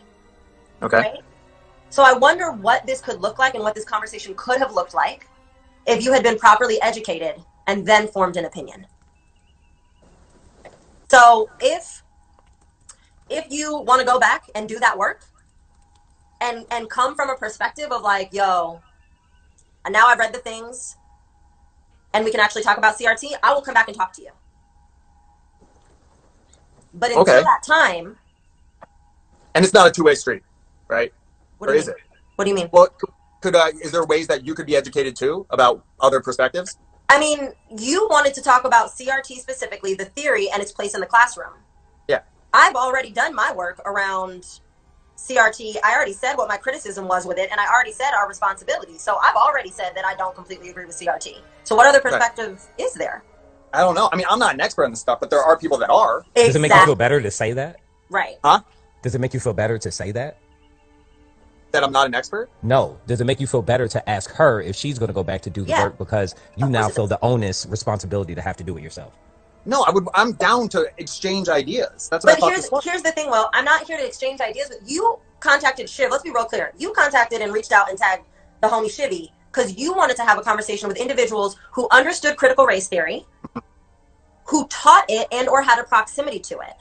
Yes. Right? So I'm not here. I'm not shaming you. I'm not being condescending. I'm not coming for your ability to. Hell, you aren't. You feel kind of way because you people were. Love to see a woman of color, right, speaking with authority on a thing, and then say you're combative. Right. I'm you're not being you're condescending. You're doing this and you're doing that. Nobody like, loves it, you fucking dipshit. That's why we call it out. I validated your fragility's being loud. Some of y'all calm it. I'm not even looking at the comments anymore. The whiteness in the comments is absurd. Because like the whiteness in the comments. So pretty much everything they don't like is whiteness. Good to know. I haven't told you, right? I haven't said that like you're unintelligent, or in fact, I gave you accolades. And I'm not saying I do, but could I disagree and say I felt shame? That is your relationship fragility. to yourself. That's your white fragility. Really? Whoa! And she just said You calling him a dumb piece of shit earlier. Oh my yes. God. Right. It's like, I'm not responsible for how you feel, but I'm going to say horrible shit to you. Right. Yeah. Right. Yeah. I have nothing to do with you. You know, it's an interaction between two people. You stupid idiot. Yeah. She's just. I don't know. Maybe she has no empathy. Maybe she's just a malignant narcissist. Like, I don't know. 50% of these motherfuckers that we run into. God. Maybe more. Millennials. Yes. Millennials are so. God, I feel like. I don't know what the was so self-esteem, different about man. their rearing. The self-esteem movement in schools, man. I'm telling you, that the participation trophies and shit. Yes, all that shit. You know, it slowly ratcheted up, along with germophobia and shit like that. Helmets for bicycle riders. Oh yeah, bubble wrapping our children. That was such a great idea. Exactly. Well, and then there was the, you know, you got to heal the child within. There's all that shit too. All that pop psych shit. I'm just being generalistic here, guys. I understand that there's a whole lot of intelligent and decent millennials out there. I'm just talking about the ones that tend to show up and talk a lot and have videos and shit up. I'm not okay. I know. Are you ready? Is everybody ready to punch this bitch yet? All right. So, all right. Here's the deal, though. All right, the guy, all right, that who's hosting, he and the other two are Instagrammers. They're Insta people. That's where they're at. Oh, and this other thoughts. Okay. It's just that there's a Instagram. I don't know what to call it. I guess CRT community, right? Yes, malignant narcissist indeed, Brian. From taking BBC, Michael Hatfield. No comment. Yeah, I love the whole. There's so much whiteness in the chat, and it's like that was fantastic. This is amazing. I know, like I want to scream every racial slur ever now, just to like poke her in the eye, just to piss her off, man. To get her, I want to see that bitch go off, man. You know. Oh man! And I bet the BBC comment would have done it. Dude, you reached out and you are actually talking to experts with PhDs, academic backgrounds, who have done years of research and are teaching these things. You said burn Robert Angelo's book, and then you're using her ideas. It should be. It's not her idea. She stole it from critical race theorists. I have an hour-long TED talk on it. Cheryl Harris. There are so many people quoted. So is this like privilege preserving epistemic pushback? Is that what this is? Is this okay, like? So again, I'm not doing the thing where we divert now talk about what you want to talk about, because we're having the conversation that we came to have. Too. You reached out to us, well, Shiv, and then he reached out to us because this is what we do. And then you get upset, or followers get upset, when you ask us to be experts in the things that we're experts about. Dude. And this is why I don't agree with critical race theory, because critical race theory would have said, give you all the space to be cushy and emotional and coddle you. No. I can honor your humanity, and I will not. Yeah, I'm not shamed. Theoretically, I'm not. I'm fine. I appreciate you saying that, Will. Exactly. If a white person feels subjectively like, wow, you attacked me in this conversation, that just is white fragility. It's not. There's no. No, it depends. Sometimes people attack people, but I didn't attack you today. But isn't that a subjective thing? People got to understand that people are getting called in on it's on campuses primarily now, and having to undergo circumstances like this based on accusations, blind accusations that are often unfounded and just retaliatory type of I lost the word I was looking for, but yeah, I don't even know how to okay. She has turned around and said she wasn't doing what she was doing. Exactly. I think she's gaslit this poor man. She's tried to gaslight him 4 times. And if he wasn't so well-read and clear thinking in this situation, well, I think he would be apologizing for shit right now. I think Excel is right. I think that part of his thing was wanting to expose this shit right here exactly. Yeah. You know, Yeah. because the struggle sessions are very violent, and they're very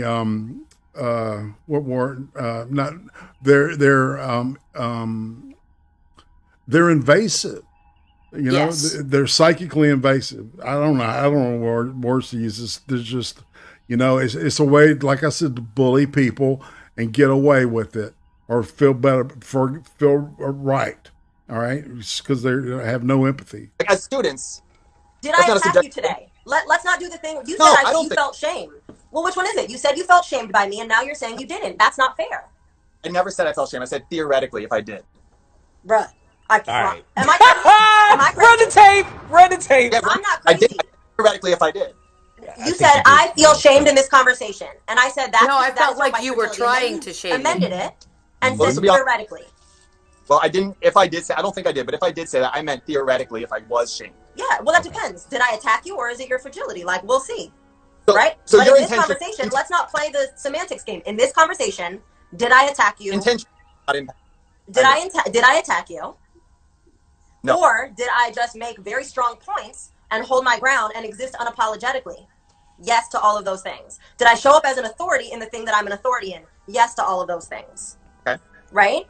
Now, the reason that I'm not going to go and do any more educating is because on myself is because, again, I've already said where I stand in terms of critical race theory, how I criticize it, what parts I use from it, and what parts I don't. He literally just said she is incapable of learning. And I'm not running around talking about She's critical race theory. closed-minded, completely closed-minded. Yep. You wanted She to have just this said conversation. she's closed-minded. So you can't She's invite the people bigot. to educate you. And this is universal among most lefty, among most universal. I call it my own joke. Is that they're extremely closed-minded. She just openly admitted she's a bigot. Right. And that she is not going to go to any length to try to enlighten her position because she's enlightened enough. Yeah. That's some crazy shit to me. Yeah. I'm like, that's once again, I think about, religious fundamentalists, right? yes, because they get smugly rude for no fucking reason. Exactly. You know, Yeah. and when you try to provide, especially scripturally, you bust out the do not frustrate the alien or do not frustrate the non-believer. And it's the same kind of, him saying, well, theoretically, I felt like you were trying to shame me in this situation. And that's the thing that it's literally the same transaction. Yes, Dunning-Kruger, exactly. What is Dunning-Kruger? The Dunning-Kruger effect? Yeah. Where it all rolls back to some sort of fucking Nazism. Yeah. All right. I'll take that. And then flip it on them and say, but I'll only talk to you if you educate yourselves in. I never said You just said, is it a two-way street? Will you educate yourself on other perspectives? That's a question. Is this a two-way street? In this topic particularly, no, because I don't need to. That's what I was just asking. Okay. Yeah, no. Oh, this is that just was not a two-way street in this topic because I've done my work. I've done my No, work. 100%. And that was the kind of the problematic part about the statement. It was kind of like, oh, okay, so like, well, since I got to go do the work, are you going to go do the work? And it's like, that wasn't my intention. I don't think that's what I said. Maybe I was unclear. But see, Will, this is the thing though, right? See, implicit bias, implicit fragility, like these things are like so deep rooted that sometimes they come out in ways that like we don't intend bias them to is mean, not right? deep-rooted. But one of the best statements or the best things that I think we can all have an understanding about is that impact matters more than intent. Impact matters more than intent. You can mean well, you could mean a thing, but the way it lands, the way it comes out, the way it moves earth once it comes from your mind, your spirit, your mouth, your body, I got the opposite, matters. Though. Okay. I just got the opposite. If you thought the opposite, I'm sorry. No. So if I was really upset right now, feeling attacked, that matters more than Wheezy's intention of just trying to educate. No, you're confused. Again, see, this is like... You see why that would be confusing? I see how you are confused, not why it is confusing. There's a difference. Impact over intent. Oh my God, no, there isn't. Means if I intended to do a thing, but the outcome was something different than what I intended for it to be, what it did matters more than what I meant.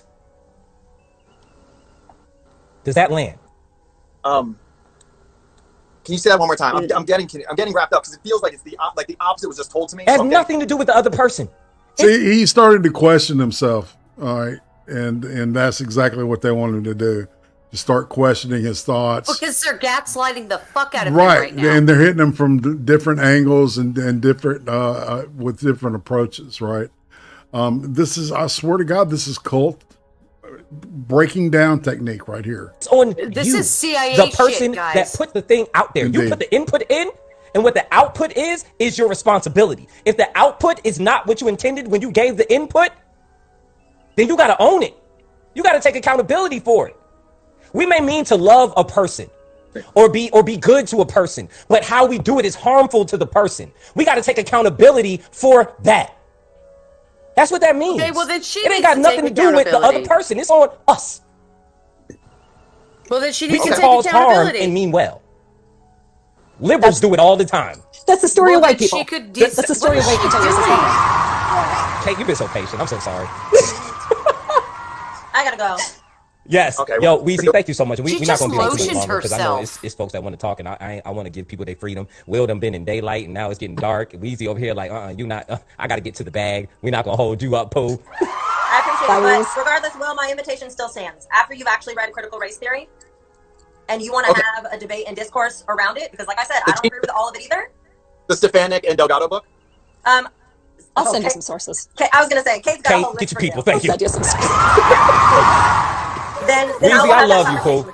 But what I will say is I am not going to have that conversation with you publicly because I think it brings an element of a need to protect your pride. I think it brings an element of a need to try to like I've made my inherently set you in a movement look defensive really nature. fucking bad here. I I realize I just made myself look. I Really won't fucking have that. bad. I won't have that dialogue publicly. Oh, yeah, exactly, man. And I want you to be able to have this conversation with me. This like, is what Excel was. We're not doing it for the gram. We're going to do this for you. If you actually want to do that. That's authentic. So I will, extend that invitation to you. Weezy, before you go real quick, Will, I want to name a couple things though, like for real. Will, are you financially vested in CRT? What the fuck does that mean? CRT, like, have I contributed to it? No, in other words, do you have curricula, a book, a think tank, anything that you're involved in that has something to do with CRT, whether it be pushing back on CRT or whatever the case may be? Are you financially vested in this conversation about CRT? Not financially, but I am working with organizations that are pushing back. Think tanks? Not nonpartisan nonprofits. So Foundation Against Intolerance and Racism. Are you familiar with that? FAIR? Foundation Against Intolerance and Racism. One thing that I know about many conservative and libertarian efforts is that they like to name things one thing, but they mean exactly the opposite. So basically, And the fucking left doesn't do that at all. Holy shit! That's like, self-aware. Absolutely not. Just saying is that you do have interest in the conversation around CRT. I have no financial. Not financial. I have no. Well, that's not true. If you're working with an organization, there is financial interest, whether it goes to your pocket or not. Oh, what does financial mean? What? I thought it meant like finances, like money. Are you working for an organization that gets grants or gets money or anything? He's the moderator. He's oh yeah, like nonprofit. Yeah, yes. It's problematic, Will. Well, I mean, I would change my mind if I believe that they were doing something bad. Impact over intent. Okay. Yeah, I mean, yeah. Impact Daryl over Davis, I work intent. with, and he's an anti-racist. I think I would just call him an anti-racist. Word salad. He got people out of the KKK and neo-Nazism. I think. Okay. Are you writing a book on CRT? No, I'm writing a book on good pedagogical practices, though. Critical thinking. I'm writing. Are you including conversations about CRT in your book? Yes. I don't know if we're going to use that term. We might use terms like anti-racism in the way that it's being taught sometimes, something like that. I don't know if I don't think I've written anything about that term yet, though. Do you think you need to get learned up on some of these things before you decide to author them and get collected on Weezy for the rest of your life? I'm here. Yeah, I mean, I've read a lot, and apparently those were not. So I think I'm trying to get as many perspectives as possible. I'm talking to a lot of different Black people, a lot of different Mexican people, a lot of different Cambodian people. Like, I'm talking to people about these ideas. Well, you got to go to the sources. And I'm not in any way. He literally just said that. He just said he's going to the sources. What? Taking away or devaluing the lived experiences of people of color. But if you are writing a book, you better know what the hell you're talking about. And a conversation, no shade to Weeze, no shade to Shibby, and certainly no shade to me, but a conversation with us, that ain't it. Yep. You gotta go do like a couple, and I mean this like with my whole heart, as someone who just did 5 years of reading, you gotta go do a lot of reading. I'm not talking about critical race theory. I'm talking about what is good to do in class. I understand critical pedagogy. And what you've just told us is that you don't necessarily use critical pedagogy in your classroom in particular ways. Is what? I'm sorry? It cut out. Is that you don't use critical pedagogy in your classroom. Like critical theory? I mean critical pedagogy. I mean things like culturally relevant pedagogy. Oh, I mean like critical thinking. Like again, the dictionary definition of critical thinking. Looking at all viewpoints. John Stuart Mill, like critical thinking, like viewpoint diversity and stuff like that. That's what I'm talking about. Mm-hmm. So we have different definitions, but I'm a big advocate for viewpoint diversity. That's a very important thing to me. And so Holy that's shit, more what she's acting like she's right. Getting Holy different crap, perspectives. she looks fucking retarded. Okay. Oh my god, she looks... Weezy, I know you gotta go. Sis. I just want to make sure I name those things before you went. Yeah. I was also going to say, so... God bless. Thank you. Love you, Weezy. I'm going to talk to you later, sis. My lord. Okay, I'm sorry. Goodbye, bitch. I got to hop off too. But what I wanted to say is that I'm going to go back to what you said at the very beginning of this conversation, which is that, again, going to root this in CRT. You are interested in policies, right? You are interested in building a more equitable world through policies and action. But the way you talk about racism, you talk about it as if it's just an individual event. It's like a mind over matter. White people just need to be less racist and it'll somehow be solved. And so I'm inviting you to do a deep dive into CRT because I think there's some real urgency for you to actually get clear on what you think about the ways in which racism operates individually and systemically. And I'm saying this to you actually with a whole lot of humility as someone who didn't know jack shit 6 years ago and did a whole lot of fucking work, pardon my French, Shibby, to unlearn. Let's talk live. We do what we want to do around here. I had to unlearn a lot of stuff. And it is hard work and it's raw work, but it's also urgent work. And if you're sitting here and you're saying that you believe in equity and you believe in diversity and you believe in creating a better world, you know, I've watched your lives. I understand the stake you have in this game. You know, I'm happy to have a conversation with you about what this process was like for me and how messy it was and all of the things that I had to reckon with. So I'm saying this with my whole heart. My DMs are open. I will send you all the resources I've got. You know, like Shivy said, this isn't a game, you know, but the amazing part is white privilege allows you and I to dip in and out. It allows us to have levels of investment that we choose. And meanwhile, racism marches on. So there is urgency to the work that we're doing. And I'm glad you were here for this conversation. That is so obscure. Shivy, thanks for the invite. No, 100%. Look, I know we need to wrap. I'm going to wrap the conversation. I'm going to end the live after we wrap, and then I'm going to bring the live back and open the floor to anybody who wants to just kind of share their piece, because the comments have been going. If I could print the comments, I'm sure it would just be hundreds of pages, right? I want to offer Will the opportunity to just give like his last piece and say what he wants to say. And those comments aren't near as correct or as intelligent as the comments in this chat. I'm sure they aren't. Later, I want to give you I the don't believe in opportunity to say equity the last either. I piece think and it's what something you you wanna use for say. I'll open the live, finances. and then I'll open it back up for anyone. It's impossible. Yeah, thank you for doing this. I think it's a pig in a as soon poke, as I was trying to get on like a road, I said something problematic, or I said something, and I think that like that could happen. Like I might maybe also say something that is offensive or who? Jacob. Oh, really? Yeah, he gets yeeted for stating his opinions. Well, because he's very honest. I understand. Oh! I've seen several people happen to him. That's Jacob, what. J. He said this is the hill he wants to die on, and you know he was willing to die on, and that's like I salute you in that shit, you know, because it's like you've got to meet this insanity with a stiff backbone and a steady gaze, is the way I will put it. Yeah, you just got to stand there fearlessly. Exactly, and give it back to them. Tell them to fuck themselves. That critical race theory says is a bad way to do it, and it might be, but it might he's not. Doing great. Critical race theory might be wrong, like it might be, and I just like that's the way I'm looking at this. Like, you know, you just did 6 years of work or 5 years of work. Maybe that's wrong. It's possible. It's possible that's wrong. It is. So everything's possible to be wrong. I mean, aliens now apparently are around. You know what I mean? So like, there's all this stuff that could just change. That's what science is. The scientific method is we're always trying to prove things wrong. So I was trying. I hope you felt like I was respectful. I hope that you feel like I was here trying. I'm sorry if my questions were problematic, but I need to ask questions. I need to understand things. I'm not going to go along with something that I don't understand. And I think that's what I would want from my students. I want them to think about things. And I hope you see at least I was thinking. I was really thinking about this stuff. But I'm not going to just blindly go forward, which I think a lot of people do because they're scared of being called racist, or they're scared of being some of the people said mean things in here. Like, that doesn't bother me. I'm trying to figure this out. So I hope that came across, and if it didn't, I apologize. So one of the central tenets, I'll say my piece, and then I'm going to go get in a bubble bath, and I'm going to shut out the world, and maybe we can romance novel. Calgon, take me away. And I'm saying this with a lot of generosity, Will. One of the central tenets of CRT is listening to the lived experiences of people of color. And so you have I'm a white lady, but we just had 2 people of color on here, and you had questions about racism, about history, about their experiences. So they are telling you what you need to do. And so if you really, really are here to learn from them, then you take this knowledge and go somewhere. And again, we have to work through that initial defensiveness to kind of say, well, that's not what I've had my whole life, because we're conditioned in whiteness. We're white people, right? And we're conditioned to not see other people's lived experiences. This is a whole key piece you of are CRT. because you're dumb as a box of rocks. I would really No, she just basically told him that she gave him an air guitar. He needs to tune it to D minor. Yeah. You know what I'm saying?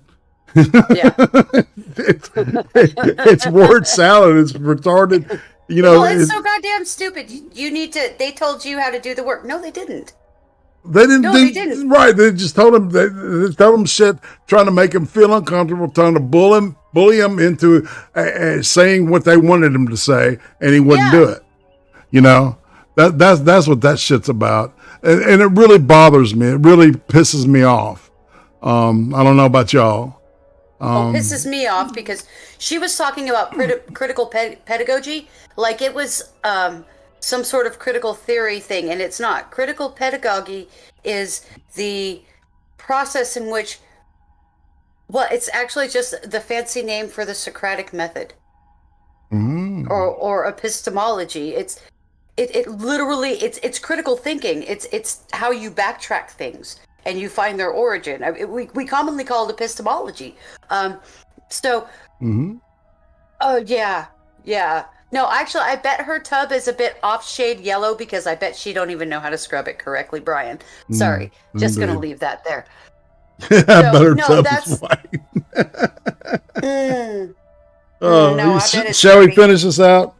Yeah, because that was dumb. She was really retarded right there, and she looked so smug and arrogant. It was like it's 11 o'clock, man, and this is so long, dude. Yeah, I know, man. So we might want to end it in a second because I don't want to get into like people that there's AP is going to go live probably right now, but so listen to what Shivy and Weeze have said to you, because that's how I learned everything that I know. I didn't learn one damn thing about racism from a white person.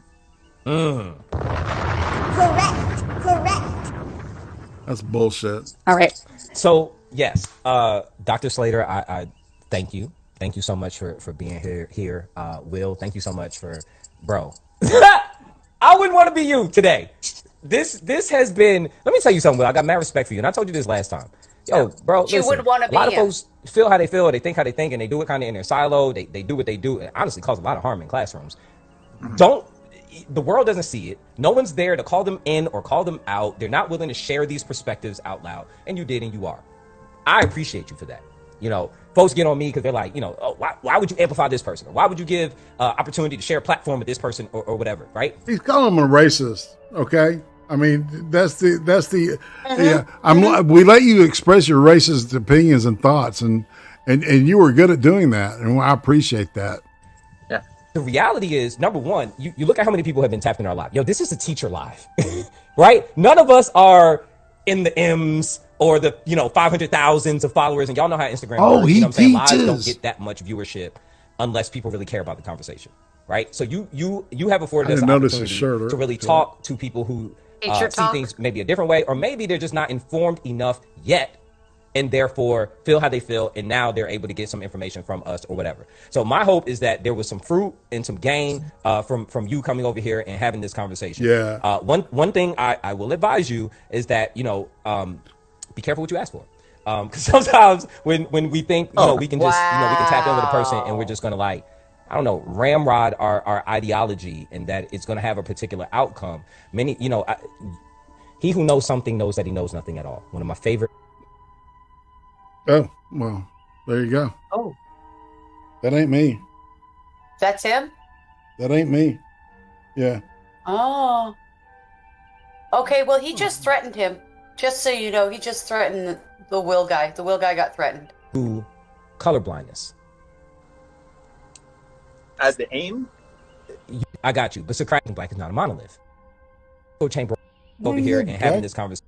Dr. Slater, I thank you. Thank you so much for being here. Will, thank you so much. I don't know, man. White people just need to. I don't have a battery in this computer. This is a PC. And get White people just need to. Not that I'm gonna like. Opportunity to really talk to people who see things maybe a different way, or maybe they're just not informed enough yet. Yeah.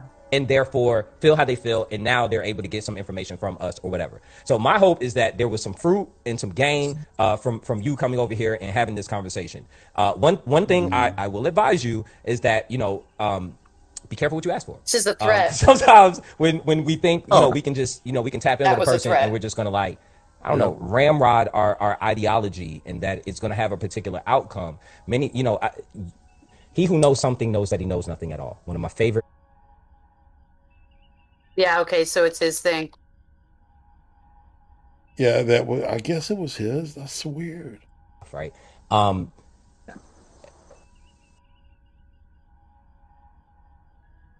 Yeah, it just his battery went dead.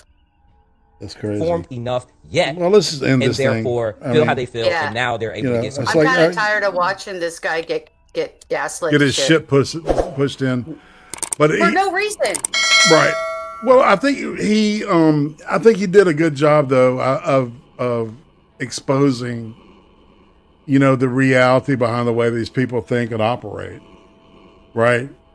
And we have to understand it. When somebody's trying to gaslight you, you need to be aware of that. Well, and that's exactly what this was. He just filmed an entire struggle session, put it on a large channel on Instagram, and everybody got to see exactly. And YouTube. Yeah, exactly. Well, he started on Instagram. This was a live stream on IG, and then they switched it over and brought it up and put it on YouTube after they were done. If I understood the... Supposedly it's on a private channel, too. Oh. It was privated or something. Or unlisted. It was not privated. It was unlisted. Unlisted, okay. Because he threatened that dude in that several times. So did that broad. They really did come down on him hard. They tried to claim that if you work with a nonprofit, you're financially involved in something. And no, you aren't. You're literally the opposite if you're working with a nonprofit and you don't run the nonprofit. Yeah, that's... okay. Yeah, talk it's about called volunteerism. Yeah, no shit. So, yeah, it was just nothing but a bunch of verbal assault against this poor guy. I was like... he must have known he must have been partially prepared for it. He was. He must have, because he listed such an incredible amount of books. He has to be somewhat familiar with what the subversion is that they do. Correct. Especially if he's a teacher and he's in Cali. Right. And he did look like he was in Cali. So, I don't even know, but I just know that was intense, and that was, like, if you come across this, folks, you're going to have to be ready to either sit there and just let them go and keep yourself stable in your own mind and don't let them gaslight you, or you're just going to have... Yeah, I don't know. Give me them shrooms. I'd rather... Fucking A, dude. Yeah, you know what I'm saying? Oh, God. Can I just go sit in the corner and trip in my own head? Because it'd be so much better. Exactly. That's the point. Black lights over gas lights any day. Yeah, any day. But I think it was, it was a great warning, because this is what's going to be happening across the nation. College students have to deal with this right now. Yep. So this is real. They're doing this. This wasn't a unique thing. The reason they all kept saying they wanted to do it in private is because they know what happens when they do it in public. Man. Well, shit, Timma. I think it's time to wrap this motherfucker up. Any advice for guys dealing with these kind of gals?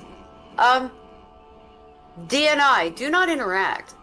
Yeah, man. Or as little as possible. You really, really, really, really need to stay the fuck away from them. I don't know, maybe spray them with Raid. No, all right, here's what you do is you challenge them on every fucking point. You challenge them. You flip it and put it back on them. All right, they have to prove to you what they're saying is correct. Right? Yeah. Right? And they'll say, "Well, I'm not a library." Well, okay. Then Anyway, this is. It's hard for me to articulate anyway because of certain issues I've got. But it's just I get really frustrated. But it's fun. It's fun to see a person take a CRT. I don't know, theorist or whatever, adherent, I guess, to task. Yeah, California going to be suing the shit out of all these fucktards. Interrupt before they can gish gallop all over you. That's right, Faithless. Indeed. All right. That's going to be something you got to do. But anyway, thank you guys for hanging out with us for 3 hours. Indeed. Tomorrow, FTW Neil and I, you better be there. Just saying. All right. And if not, I'm just going to talk about you for an hour and a half, maybe 2 hours, just depending. All right. I'm going to gaslight everybody about you, man. I'm going to tell them you're from Tennessee. He's a Mississippi man. He knows what I'm saying. Anyway, sorry, dude. All right, and Monday, remember Beck and I, extra credit from the Gulag. That's right. Is going to be on Twitch only. All right, it's going to be available as a Twitch thing, because fuck Susan. Okay. And I'm gonna show better shit. I promise you. So, and on that note, I'm done. How about you, Becca? I mean, God damn it. Yeah, I love Timma. you too, Irene. I see how it is. Fuck this. I see. Man, don't. All right, y'all. All right. So the whole the gifts, touch my heart, and I appreciate it big time. Okay. We'll get you a chair. I am, man, and I appreciate it big time. So thanks, everybody. It's been a great show. Timma, you're awesome. You're golden, and you're not changing, and I like that about you. Oh, wow. I love you too, all right. I don't know if it's good. I'm not changing. No, it's great. Okay. Yeah. All right. Bye, everybody.